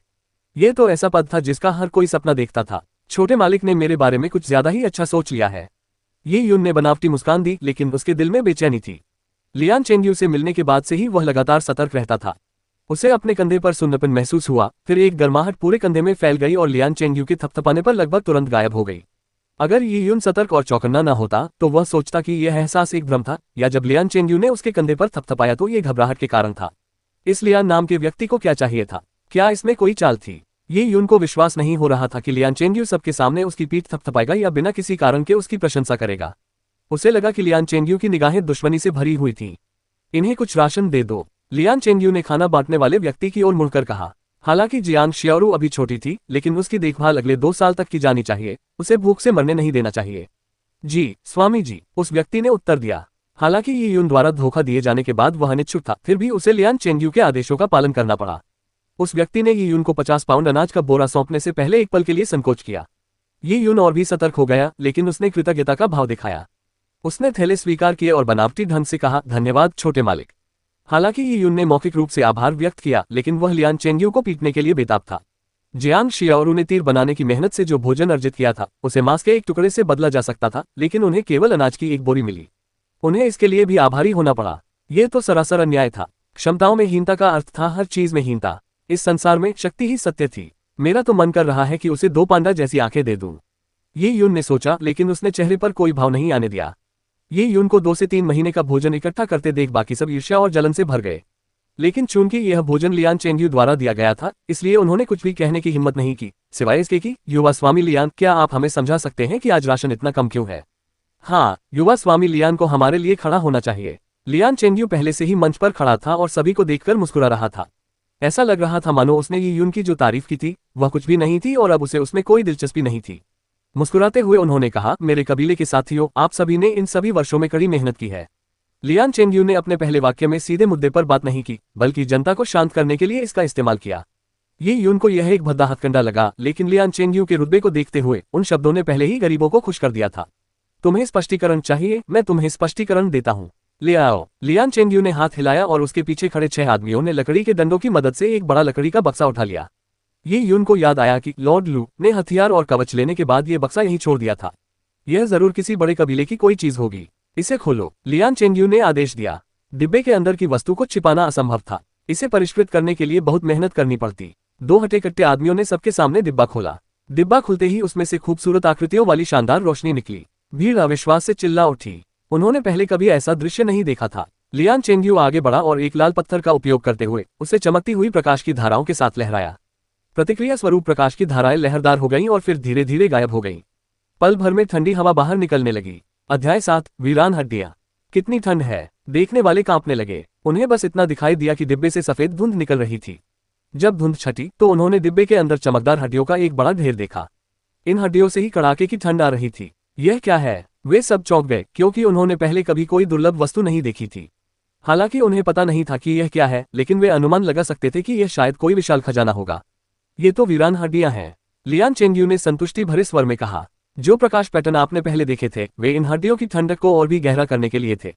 वीरान हड्डियां, ये वीरान हड्डियां हैं। भीड़ में मौजूद अधिकांश लोगों ने वीरान हड्डियों के बारे में कभी नहीं सुना था, लेकिन ये उनने जियांग शियाओरू के वर्णन से इनके बारे में पहले ही सुन लिया था। इस दुनिया के निर्जन वन्य क्षेत्रों में शक्तिशाली और निर्जन जानवर मौजूद थे। प्रत्येक निर्जन जानवर में लियान जनजाति जैसी छोटी जनजाति को आसानी से नष्ट करने की क्षमता थी। वीरान जानवर भले ही डरावने हो, लेकिन उनका शरीर खजानों से भरा हुआ था। निर्जन पशु उत्कृष्ट पूरक थे। हालांकि मनुष्य की भूख सीमित होती है तो वह पहाड़ी के आकार के निर्जन पशु का कितना हिस्सा खा सकता है। सौभाग्यवश अधिकांश सार तत्व उनकी हड्डियों के भीतर एकत्रित था और एक विशेष विधि के माध्यम से इसे एक छोटे से टुकड़े में परिष्कृत किया गया। किसी मृत जानवर के शरीर में सबसे कीमती वस्तु उसकी हड्डियों का एक समूह माना जाता था। बक्से के अंदर पड़ी हुई निर्जन हड्डियों को देखकर भले ही वह किसी निर्जन जानवर की पसली का एक छोटा सा हिस्सा ही क्यों न हो, फिर भी उसे कीमती माना जाता था। आज हमारे पास राशन कम होने का कारण यह है कि राशन के बदले में बहुत सारे हथियार और कवच भी दे दिए गए ताकि हमें ये वीरान हड्डियां मिल सकें। दरअसल इन्हें पाने के लिए आपके द्वारा बनाए गए तीर और कवच नाकाफी थे। जवानी में बाहर जाकर मैंने जो मानसिक साधना विधियां सीखी थी उन्हीं के बदले में हमें ये वीरान हड्डियां मिल पाईं। लियान चेंगयू के बोलते बोलते उनके बगल में बैठे बड़े बुजुर्ग ने सबको इन वीरान हड्डियों की उपयोगिता और महत्व के बारे में बताया। हालांकि बुजुर्ग व्यक्ति ने यह बात अप्रत्यक्ष रूप से कही, लेकिन श्रोताओं में से कई लोग इसे स्वीकार नहीं कर सके। वीरान हड्डियां शायद अच्छी हो, लेकिन इसका उनसे क्या लेना देना था। वे चाहे कितने भी मूर्ख क्यों न हो, वे जानते थे कि उजाड़ हड्डियों से सार तत्व को परिष्कृत करने के परिणामों में उनका कोई हित नहीं होगा। मैं आपके मन की बात समझता हूं। आप अपने भविष्य को लेकर चिंतित हैं। आप भूख से मरने को लेकर चिंतित हैं। मैं सबकी स्थिति समझता हूं, लेकिन जरा सोचिए, क्या उन दिनों का कभी अंत होगा। जंगल में उतने ही छोटे छोटे कबीले हैं जितने रेगिस्तान में रेत के कण होते हैं। उनके पास अपनी रक्षा करने की शक्ति नहीं है और वे किसी भी समय नष्ट हो सकते हैं। हमारा लियान आदिवासी कबीला भी उनमें से एक है। क्या तुम सचमुच हमेशा के लिए ऐसा अनिश्चित जीवन जीना चाहते हो? अगले भोजन की चिंता करते हुए, रात को सोते समय जानवरों द्वारा मारे जाने की चिंता करते हुए, क्या तुम सचमुच ऐसा जीवन जीना चाहते हो? लियान चेंगयू के शब्द उकसावे से भरे थे। कबीले के कई लोगों ने मुट्ठी भींच ली। ऐसा जीवन बेहद कष्टदायक था। अगर नरक होता तो वही यही होता। भीड़ में से किसी ने चिल्लाकर कहा, बहुत हो गया। अच्छा, मैं भी ऐसा जीवन नहीं जीना चाहता। अब एक मौका है। 3 महीने में मानव साम्राज्य ताया दिव्य साम्राज्य अपने क्षेत्र में विशेषज्ञों की बड़े पैमाने पर भर्ती करने जा रहा है। यदि कोई ताया दिव्य साम्राज्य द्वारा आयोजित चयन के कई चरणों को पास कर लेता है तो वह ताया दिव्य साम्राज्य का योद्धा बन सकता है। यह एक अत्यंत गौरवपूर्ण अवसर है। ये कहते हुए लियान चेंगयू की आंखों में आग सी जल रही थी। ये यून इन आंखों को समझ गई। ये आंखें अत्यधिक इच्छा और महत्वाकांक्षा से भरी हुई थीं। लियान चेंगयू एक महत्वाकांक्षी व्यक्ति था। वह इतने छोटे कबीले में फंसा नहीं रहना चाहता था। वह जंगल में जाकर अपना नाम कमाना चाहता था। इसमें कोई हैरानी की बात नहीं कि वह उन वीरान हड्डियों के लिए कबीले के इतने सारे लोगों की बलि देने को तैयार था। वह 3 महीने में राज्य की परीक्षा देना चाहता है। ये यून को अचानक समझ आया। उसने पहले सोचा था कि लियान चेंगयू ने वीरान हड्डियों के बदले में धीरे धीरे राशन जमा किया होगा। उसके लिए सोने का अंडा देने वाली मुर्गी को मारना शायद इस बात का संकेत था कि वह उन वीरान हड्डियों का इस्तेमाल अपनी ताकत में जबरदस्त उछाल लाने के लिए करने वाला था। लियान चेंगयू के शब्दों ने तुरंत ही यून की परिकल्पना की पुष्टि कर दी। मैं लियान चेंगयू लियान कबीले में पैदा हुआ और पला बड़ा हूँ। मैं लियान कबीले का पुत्र हूँ। मैं पूरे लियान कबीले के लिए अपना सब कुछ न्यौछावर कर दूंगा। सौभाग्य से इन निर्जीव हड्डियों के बल पर मैं 3 महीने के भीतर बैंगनी रक्त योद्धा के स्तर तक पहुंच सकता हूं। एक बार बैंगनी रक्त योद्धा बन जाने पर मैं ताया दिव्य राज्य द्वारा आयोजित परीक्षाओं को आसानी से उत्तीर्ण कर लूंगा और राज्य का योद्धा बन जाऊंगा। जब ऐसा होगा तो मैं व्यक्तिगत रूप से पूरे लियान कबीले की रक्षा कर सकूंगा और दिव्य राज्य के योद्धा के रूप में मैं लियान कबीले को ताया दिव्य राज्य के शहरों में भी ला सकता हूँ। अगर मैं भविष्य में कोई योगदान देता हूँ तो मैं शहर के अपने हिस्से का मालिक भी बन सकता हूँ। जब ऐसा होगा तो हर कोई मेरे शहर में प्रवेश कर सकेगा और सुखमय जीवन जी सकेगा। 3 महीने में, जी हाँ, बस 3 महीने का धैर्य रखो। परीक्षा खत्म होते ही मैं तुम्हें चिंतामुक्त जीवन का वादा करता हूँ। आज मेरे लिए कबीले ने जो तंगी बरती है मैं उसका 100 गुना नहीं 1000 गुना लौटाऊंगा। लियान चेंगयू के शब्द इतने मोहक थे कि आम पीड़ित लोग उसकी महत्वाकांक्षा को समझ नहीं पाए। वे सभी बेहतर भविष्य के वादे में डूब गए और उसकी प्रतीक्षा करने लगे। 3 महीने, बस 3 महीने और वे शहर में जा सकते हैं। क्या ये सच है? यह आदमी धरती का राजनेता बन सकता है, ये यून सोचने लगा, क्योंकि वह अच्छी तरह जानता था कि अब राशन की कमी पर कोई सवाल नहीं उठाएगा। लियान चेंगयू के झूठे वादे ने सबको चुप करा दिया था। अब आगे के सवालों का जवाब लियान चेंगयू नहीं बल्कि आसपास के लोग देंगे। गरीब लोग बेबस थे। एक व्यक्ति का जीवन सस्ता था। राशन की एक थैली कई जिंदगियों के बराबर थी, इसलिए लियान चेंगयू के झूठे वादे के लिए अधिक मौतें होना स्वाभाविक था। लोगों ने कठिन जीवन जिया था और वे बेहद निराश थे। उन्हें आशा की जरूरत थी, जीने के लिए एक सहारे की। उन्हें आशा की एक छोटी सी किरण पर भी भरोसा था। जो कोई भी इसके विरुद्ध बोलता, हताश लोग उससे सख्ती से पेश आते। लोगों को अभी भी असमंजस में देखकर एक गुंडे ने जोर से चिल्लाते हुए कहा, युवा स्वामी लियान चेंगयू की जय हो। भूख से पीड़ित लोग आसानी से भड़क उठते थे। वे अपने बच्चों के बेहतर जीवन को सुनिश्चित करने के लिए अपनी जान कुर्बान करने को भी तैयार थे। युवा स्वामी लियान चेंगयू की जय हो, कुछ लोगों ने धीमी आवाज में कहा। लेकिन जैसे ही लोगों ने चिल्लाना शुरू किया, शोर और बढ़ गया। यहाँ तक कि जो लोग अपने अगले भोजन को लेकर चिंतित थे उन्हें भी भीड़ के साथ चलना पड़ा। ये कमजोरों का दुख था, उनके पास कोई विकल्प नहीं था। लोगों की प्रतिक्रिया देखकर लियान चेंगयू बहुत संतुष्ट हुआ। जब तक वह चाहता, पूरा लियान कबीला उसकी सीढ़ी बन सकता था। वह इस सीढ़ी पर कदम रखकर अपनी खुद की कहानी लिखना चाहता था। चेंगयू, बहुत बढ़िया, पीले वस्त्रधारी बुजुर्ग ने लियान चेंगयू के पीछे आकर कहा। दादाजी, आपको मेरी प्रशंसा करने की जरूरत नहीं है, ये कुछ भी नहीं है। अगर मैं इन लोगों की भावनाओं को जागृत न करूं तो आगे बढ़ना मुश्किल होगा। हड्डियों को तराशने से बहुतों की जान चली जाएगी। हाँ, पीले वस्त्रधारी बुजुर्ग ने आह भरी। वह जानते थे कि हड्डियों को शुद्ध करने में बहुतों की जान जाएगी, लेकिन मरने वालों की संख्या चाहे जो भी हो, इस अवसर को गंवाना नहीं चाहिए। एक सफलता 1000 हड्डियों से बनती है। दादाजी, आप आहें क्यों भर रहे हैं? जनजाति उन्हें उनकी मृत्यु के लिए याद रखेगी। इसके अलावा कुछ लोगों के मरने से ज्यादा खाना बचेगा। 3 महीने और गुजारा करना कोई समस्या नहीं होगी। लियान चेंगयू ने यह बात लापरवाही से कही। उन्हें बलिदानों की कोई चिंता नहीं थी। जंगल में एक दिन में कितने लोग मरते हैं। कुछ चींटियों की मौत से एक हीरो बन सकता है। यह निश्चित रूप से सार्थक था, क्योंकि एक हीरो कई और चींटियों की जान बचा सकता था। और तो और नायक स्वयं ही था। पीले वस्त्रधारी बुजुर्ग के अलावा लियान चेंगयू के शब्द किसी ने नहीं सुने। युन, क्या हुआ? जियांग शियाओरू ने देखा कि युन ध्यान नहीं दे रहा था और उसे झटक कर बोला, क्या सोच रहे हो? कुछ नहीं, ये युन ने अपना सिर हिलाया। वह एक तरह के सम्मोहन में था, न तो लियान चेंगयू के भाषण के कारण, न ही लियान जनजाति के असहनीय भाग्य के कारण, बल्कि उसने देखा था कि रात के आकाश में जुगनुओं की तरह कुछ धुंधली रोशनी की किरणें ऊपर से गुजरी थीं। रोशनी उसके मुंह में चली गई और गायब हो गई। इसके कुछ ही समय बाद बैंगनी क्रिस्टल की शीतलता व्याप्त हो गई और अधिक स्पष्ट हो गई। स्पष्टतः बैंगनी क्रिस्टल प्रकाश को अवशोषित कर रहा था, ठीक वैसे ही जैसे बैंगनी क्रिस्टल रात में तारों के प्रकाश को अवशोषित करता है। और रोशनी के स्रोत की तलाश करते हुए वास्तव में वह ये युन का दिल जोर से धड़कने लगा। ऐसा हो ही नहीं सकता। अध्याय 8, गुप्त रूप से हत्या। प्रकाश का स्रोत लकड़ी का बक्सा था, जिसका अर्थ था वीरान हड्डियां। अप्रत्याशित घटनाक्रम को देखकर ये युन को पसीना आ गया। वीरान हड्डियों से प्रकाश की किरणें निकल रही थीं, जो उसकी ओर उड़ रही थीं। लियान चेंगयू इस घटना की जांच क्यों नहीं करता? प्रकाश के बिंदुओं की संख्या लगातार बढ़ती जा रही थी, जिससे यह बात स्पष्ट होती जा रही थी। उसका पता लगना तय था। जैसे ही इसकी जांच शुरू हुई, उसके पास इसे समझाने के लिए केवल अपनी जान देने के अलावा और कोई चारा नहीं था। यूनेर, तुम्हें क्या हुआ है? तुम्हारा माथा पसीने से भीगा क्यों है? बहन शियाओरू, आप। ये युन ने कई प्रकाश बिंदु उड़ते हुए देखे, लेकिन जियांग शियाओरू ने मानो उन पर ध्यान ही नहीं दिया। बहन शियाओरू, आपको कुछ नहीं दिख रहा? ये युन ने अपराधबोध से प्रेरित होकर पूछा। उसे एहसास हुआ कि जियांग शियाओरू के अलावा आसपास के लोगों ने उन प्रकाश बिंदुओं पर ध्यान नहीं दिया। क्या देखना है? यूनेर, क्या तुम बीमार हो? जियांग शियाओरू ने चिंता से पूछा। ये युन का शरीर कमजोर था और वह कल ही पुनर्जीवित हुआ था। अगर वह फिर से बीमार पड़ गया तो बहुत बुरा होगा। ये युन कुछ देर रुका और फिर राहत की सांस ली। ऐसा लग रहा था जैसे रोशनी के उन बिंदुओं को सिर्फ वही देख पा रहा हो। क्या ऐसा हो सकता है कि केवल बैंगनी क्रिस्टल का मालिक ही बैंगनी क्रिस्टल में होने वाली विचित्र घटनाओं को देख सकता था?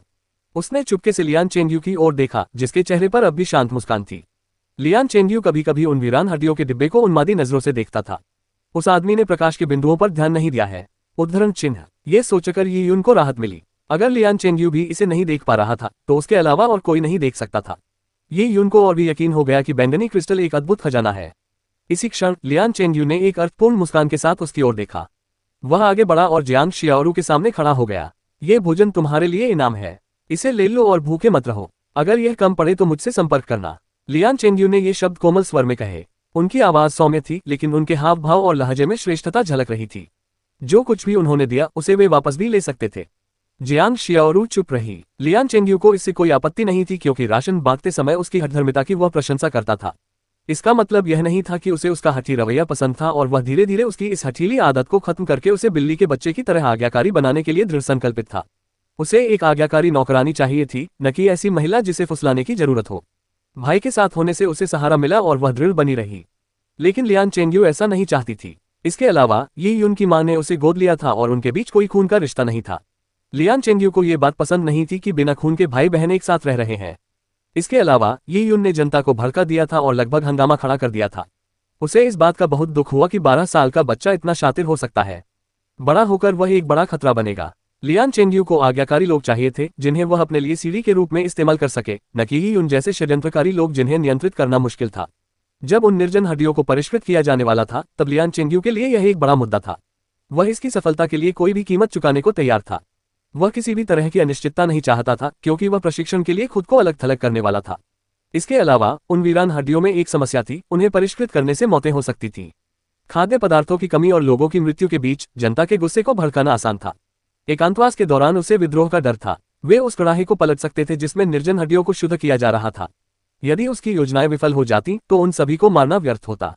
लियान चेंगयू के दृष्टिकोण से ये युन उससे नफरत करता था और उसके प्रति उसके मन में जरा भी भय या सम्मान नहीं था। ये युन का अराजकता फैलाने का पुराना इतिहास था। यदि भूखमरी और मौतों के कारण अलग थलग पड़े यी यून ने लोगों को भड़काकर बदला लेने की कोशिश की तो वह विनाशकारी घटना की चिंगारी बन सकता था।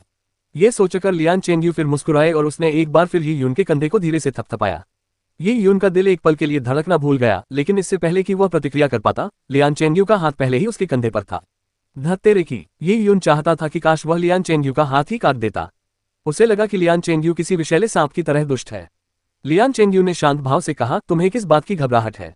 क्या तुम मुझसे डरते हो? तुम्हारी और तुम्हारी बहन की जिंदगी आसान नहीं है। अपनी बहन का ख्याल रखना। ये कहते हुए लियान चेंगयू ने अपना हाथ पीछे खींच लिया क्योंकि यी यून को फिर से वही सुन्नपन महसूस हुआ।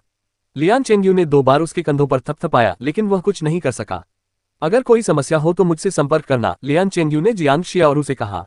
वह हमेशा मुस्कुराता रहता था। यी यून ने भौहें चढ़ाई क्योंकि उसे लगा कि लियान चेंगयू उसकी बहन के प्रति आकर्षित है। यही वजह होगी। अगर जियांग शियाओरू के प्रति उसकी लालसा न होती तो इतना सारा खाना देने में कोई आश्चर्य नहीं होता। कीमती भोजन बांटने का कोई कारण नहीं था। किसी भी परेशानी की स्थिति में उससे संपर्क करने की बात ने उसके विचारों पर प्रकाश डाला। अगर जियांग शियाओरू उसके पास जाती तो निश्चित रूप से कुछ अवर्णनीय घटनाएं घटित होती। लियान चेंगयू के हाथ के इशारे से योद्धा तैयारी शिविर के योद्धाओं ने वीरान हड्डियों वाले बक्से को सील कर दिया। जैसे ही वह सील हुई, यी यून ने अपने पास मौजूद बैंगनी क्रिस्टल और वीरान हड्डियों के बीच अलगाव महसूस किया। तैरते हुए प्रकाश के बिंदु भी कुछ ही क्षणों में गायब हो गए। जैसे ही यी यून ने योद्धाओं की तैयारी शिविर के सदस्यों को उन निर्जन हड्डियों को ले जाते हुए देखा, उसके मन में कुछ विचार आया। यूनेर, तुम्हारे मन में क्या चल रहा है? घर लौटते समय जियांग शियाओरू ने महसूस किया कि यी यून ध्यान नहीं दे रही थी और उसके चेहरे पर शिकन थी। यी यून निश्चिंत नहीं रह सकता था क्योंकि लियान चेंगयू जैसे विषैले सांप ने उसके कंधे पर 2 बार थपथपाया था। पता नहीं क्या हुआ था। यी यून ने जियांग शियाओरू को कुछ नहीं बताया क्योंकि वह उसे परेशान नहीं करना चाहता था। साथ ही वह अभी छोटी थी और लियान चेंगयू के भेस बदले हुए धोखे को समझ नहीं पाती। अचानक जियांग शियाओरू ने कहा, यूनेर, उस लियान चेंगयू से सावधान रहना। हो सके तो उससे दूर रहने की कोशिश करो। जियांग शियाओरू की बातों ने यी यून को कुछ पल के लिए स्तब्ध कर दिया। उसे उम्मीद नहीं थी कि उसमें इतनी तीव्र अंतर्ज्ञान शक्ति होगी। वास्तव में लियान चेंगयू के व्यवहार में सतही तौर पर कोई खामी नहीं थी। वह एक युवा स्वामी थे जो अपनी प्रजा के प्रति सजग थे, एक मिलनसार और सम्मानित कबीले के नेता थे।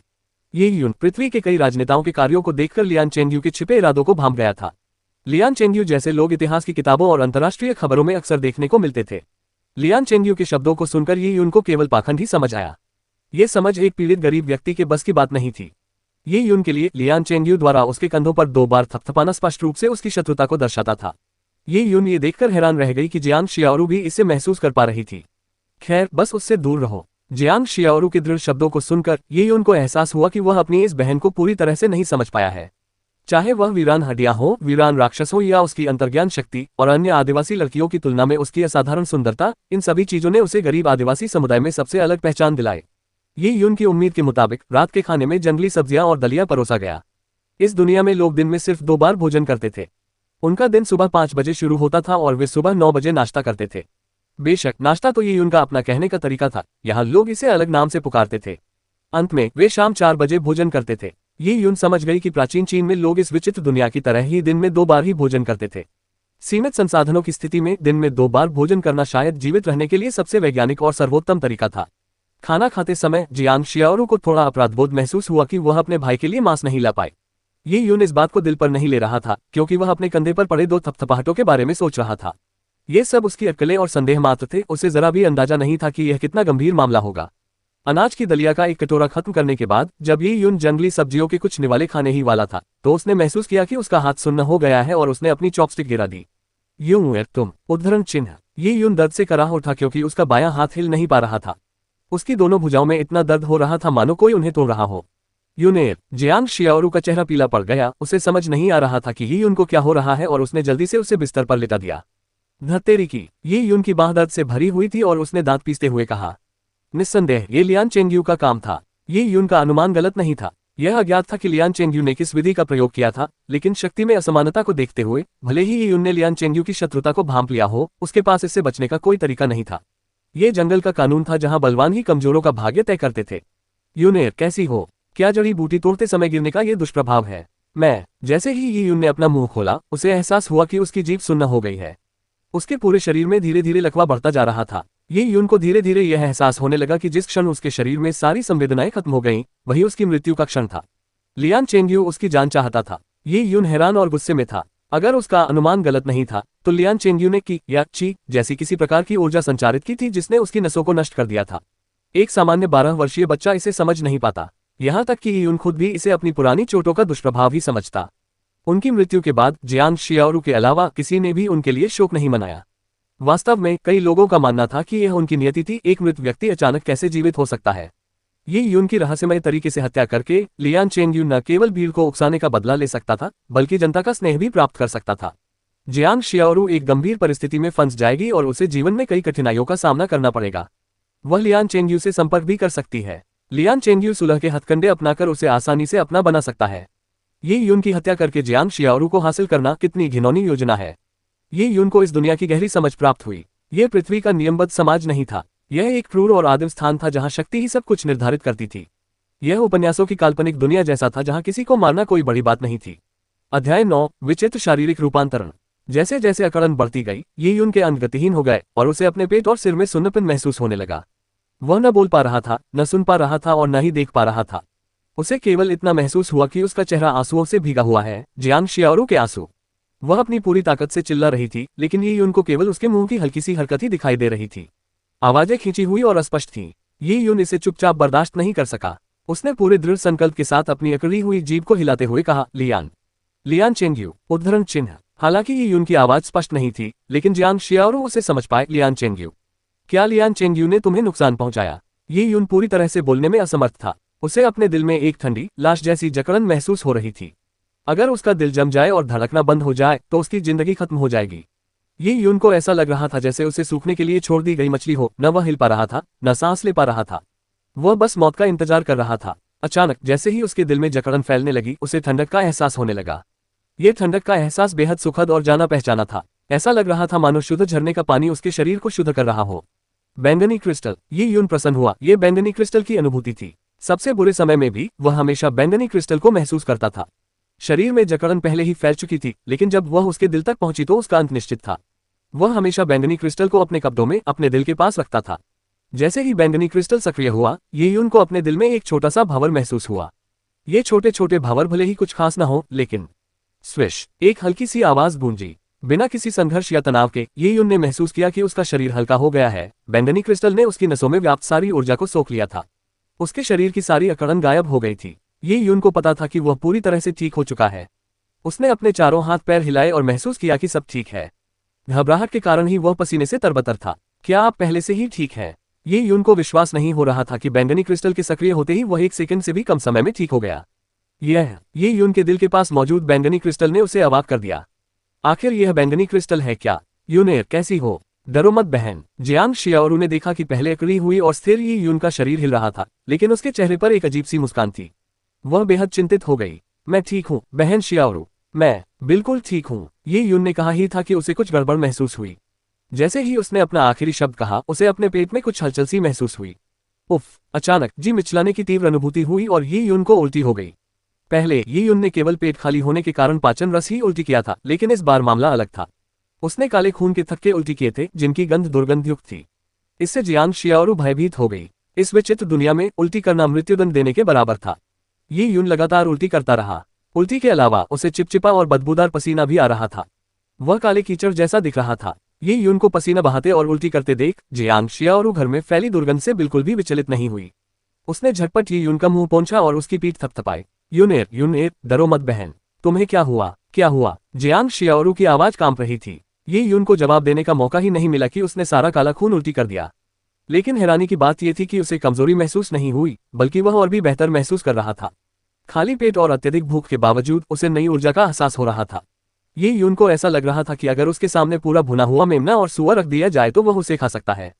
बहन, मैं ठीक हूँ। मुझे बस भूख लगी है और मुझे नहाना है। चिपचिपा पसीना उसके शरीर से चिपचिपी मिट्टी की परत की तरह चिपक गया था और असहनीय रूप से असहज था। यूनेर, तुम्हें भूख लगी है? ये यून की ये बात सुनकर जियांग शियाओरू बहुत खुश हुई। प्राचीन काल में स्वस्थ होने का एक पैमाना खाने की क्षमता ही मानी जाती थी। चाहे ये सवाल हो कि लियान वो बूढ़ा है, क्या उसकी भूख बुढ़ापे जैसी ही है, या झूगे लियान का दुश्मन को डराने के लिए बहुत खाने का नाटक करना, दोनों ही बातों से यह बात स्पष्ट होती है कि भूख स्वास्थ्य की निशानी है। यह मानदंड संदर्भ के रूप में लेने योग्य था। जियांग शियाओरू ने अपने आंसू पोंछे और खाना बनाने के लिए दौड़ पड़ी। दलिया उबालते समय उसने ये यून के नहाने का पानी तैयार किया और ये यून की उल्टी साफ की। ये यून ने बड़े आराम से स्नान किया। उसे पहले कभी इतना अच्छा महसूस नहीं हुआ था। अजीब बात यह थी कि नहाने के बाद ये यून को लगा कि उसकी नज़र पहले से भी बेहतर हो गई है। वह लगभग 8 मीटर दूर पेड़ों पर पानी की बूंदों को साफ साफ देख सकता था। ओह, ये यून थोड़ा हैरान रह गया, लेकिन इससे पहले कि वह कुछ सोच पाता, उसने जियांग शियाओरू को चिल्लाते हुए सुना, दलिया तैयार है, यूनेर, आओ खाना खा लो। ठीक है। ये यून को अनाज के दलिया की खुशबू भी आ रही थी। अजीब बात यह है कि अनाज का दलिया, जिसे ये यून को पहले निगलने में परेशानी होती थी, अब मीठा और स्वादिष्ट लग रहा था। ये यून ने दलिया के 2 बड़े कटोरे खा लिए और पेट में जाते ही उसे दलिया के पचने का एहसास हुआ। 2 कटोरे दलिया खाने के बाद भी उसे भूख लग रही थी, लेकिन वह तरोताजा और ऊर्जावान महसूस कर रहा था। यूनेर, क्या अब तुम बेहतर महसूस कर रहे हो? ये यून के बगल में बैठी जियांग शियाओरू बिना कुछ खाए उसे देखती रही। उसे उम्मीद जगी कि शायद यूनेर सचमुच ठीक हो गया है। जियांग शियाओरू डॉक्टर नहीं हो सकती है, लेकिन वह जानती थी कि उपचार का मतलब रक्त वाहिकाओं को हवा देना है। ध्यान से सोचने पर ये यून द्वारा खून की उल्टी करना एक भयानक दृश्य हो सकता है, लेकिन उसने ताज़ा खून नहीं बल्कि काला खून उगला था। शायद ये यून के पेट में जमा हुआ खून था। शायद ये अच्छा ही हुआ कि उसने उस जमे हुए खून को उल्टी कर दिया। ये यून के शरीर से निकले पसीने की परत भी बेहद गंदी थी। खून और गंदे पसीने की उल्टी क्या यूनेर के लिए एक छिपा हुआ वरदान था? बहन, मैं ठीक हूँ। मैंने पहले कभी इतना अच्छा महसूस नहीं किया। ये यून अपना वाक्य पूरा कर पाता, तभी उसे एक कोमल शरीर का आलिंगन महसूस हुआ। अच्छा हुआ कि तुम ठीक हो। बहन, तुमने मुझे डरा दिया था, जियांग शियाओरू ने धीरे से कहा। हत्याओं, दुर्व्यवहार और मौत से भरे इस वीरान इलाके में भाई बहन की इस जोड़ी के पास एक दूसरे के अलावा कोई रिश्तेदार नहीं था। उसने ये यून को कसकर गले लगा लिया। उसे डर था कि जिस क्षण वह उसे छोड़ेगी, वह उसे खो देगी। काफी देर तक उसे गले लगाने के बाद जियांग शियाओरू ने अपने आंसू पोंछे और ये यून की सावधानीपूर्वक जांच की। जब उसे यकीन हो गया कि वह ठीक है, तो उसने कहा, तुमने पहले लियान चेंगयू का नाम लिया था। क्या लियान चेंगयू ने ही तुम्हें नुकसान पहुंचाया था? ये यून ने कुछ देर हिचकिचाने के बाद सिर हिलाते हुए कहा, बहन शियाओरू, मुझे लगता है कि लियान चेंगयू आप पर फिदा है। ये यून की बातों से जियांग शियाओरू शर्म से लाल हो गई। तुम अभी बच्ची हो, बकवास मत करो। 12 साल के बच्चे के लिए ऐसे शब्द कहना वाकई अजीब था। लियान चेंगयू, वो तो बहुत दुष्ट है, जियांग शियाओरू ने दांत पीसते हुए कहा।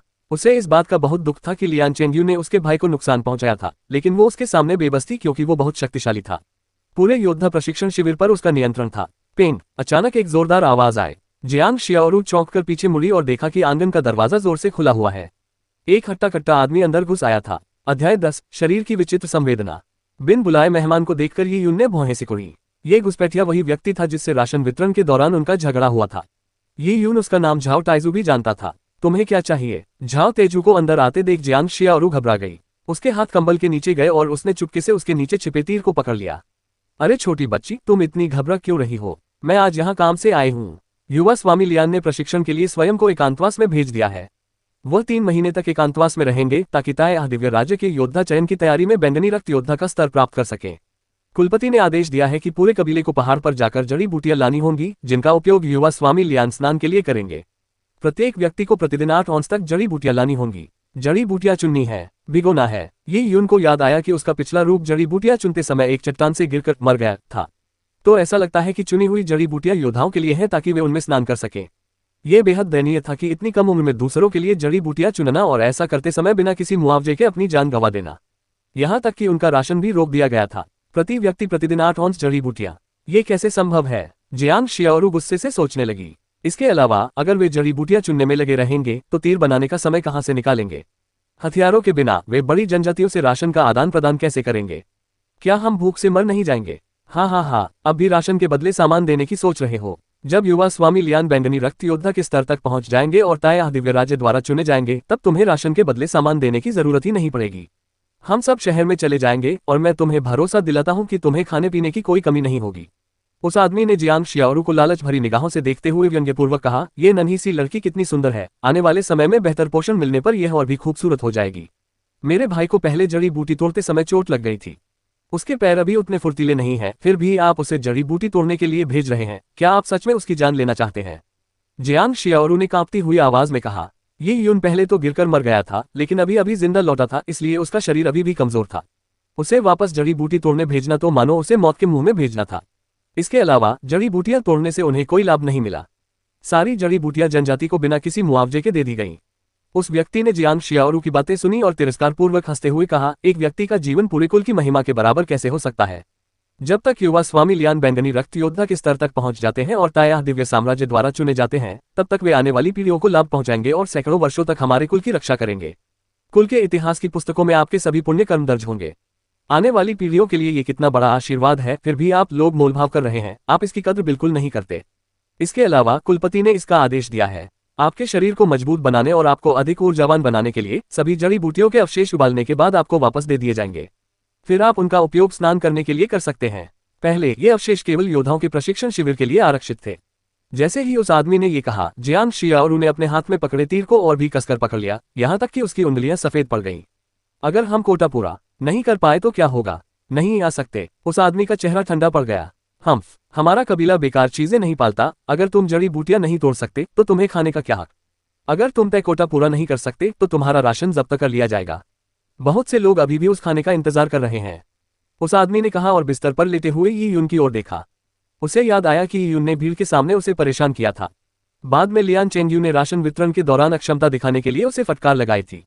झाओ तेजू का दिल तुरंत गुस्से से भर गया। बच्चे, मरने का नाटक करना बंद करो। मैंने सुना है कि तुम घायल हो गए हो, मुझे दिखाओ कि तुम्हें ठीक कहाँ चोट लगी है। उस आदमी ने यी यून को पकड़ने के लिए अपना हाथ आगे बढ़ाया। वह जानबूझकर यी यून को पीड़ा पहुंचाने की कोशिश कर रहा था, इसलिए उसका प्रहार अत्यंत शक्तिशाली था। यी यून उस व्यक्ति के अचानक हमले से बचना चाहता था, लेकिन तभी उसे लगा मानो उसकी आंखों के सामने दुनिया थमसी गई हो।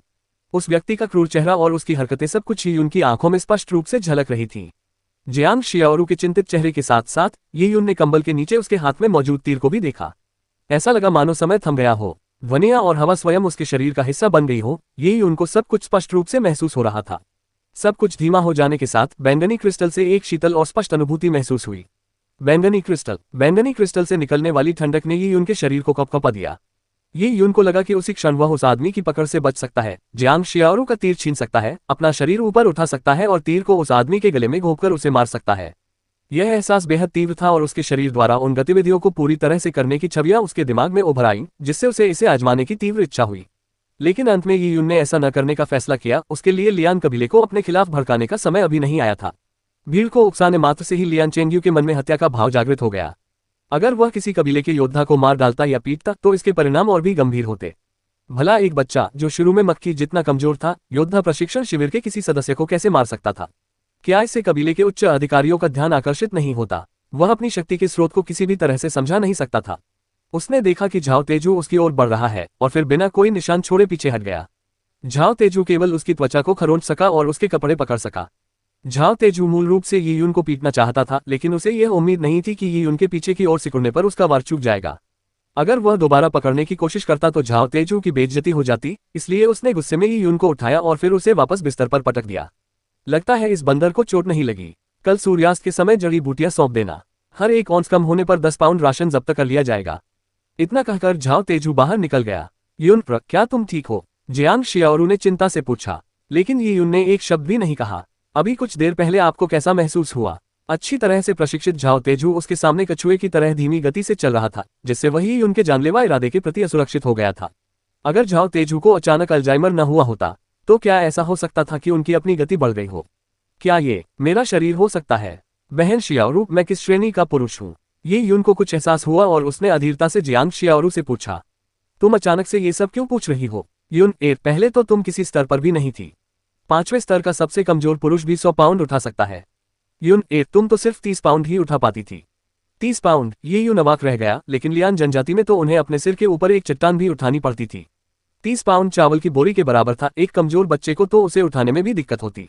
जनजाति के पत्थर के वजन कहाँ रखे हैं? ये यून ने पूछा। गांव के पीछे प्रशिक्षण मैदान में। यून, तुम ये क्यों पूछ रही हो? कुछ नहीं, ये यून मुस्कुराए। बहन, आज रात जल्दी सो जाओ, कल हमें जड़ी बूटियां तोड़नी है।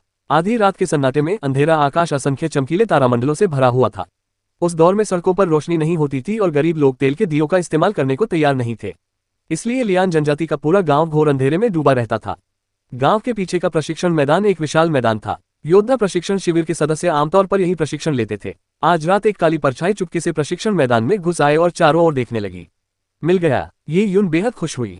जैसा कि जियांग शियाओरू ने बताया था, प्रशिक्षण मैदान में पत्थरों के वजन की कतारें लगी हुई थीं। 20 पाउंड से लेकर 300 पाउंड तक, यहाँ तक कि 500 पाउंड के चक्की के पत्थर और 1000 पाउंड का पत्थर रोल करने वाला यंत्र भी मौजूद था। ये यून आज अपनी ताकत का परीक्षण करने आया था। वह जानना चाहता था कि उसके शरीर में क्या बदलाव आए हैं। अगर आपको यह अध्याय पसंद आया हो तो वीडियो को लाइक करें, चैनल को सब्सक्राइब करें और बेल आइकन दबाना न भूलें। अगले अध्याय में मिलते हैं। धन्यवाद।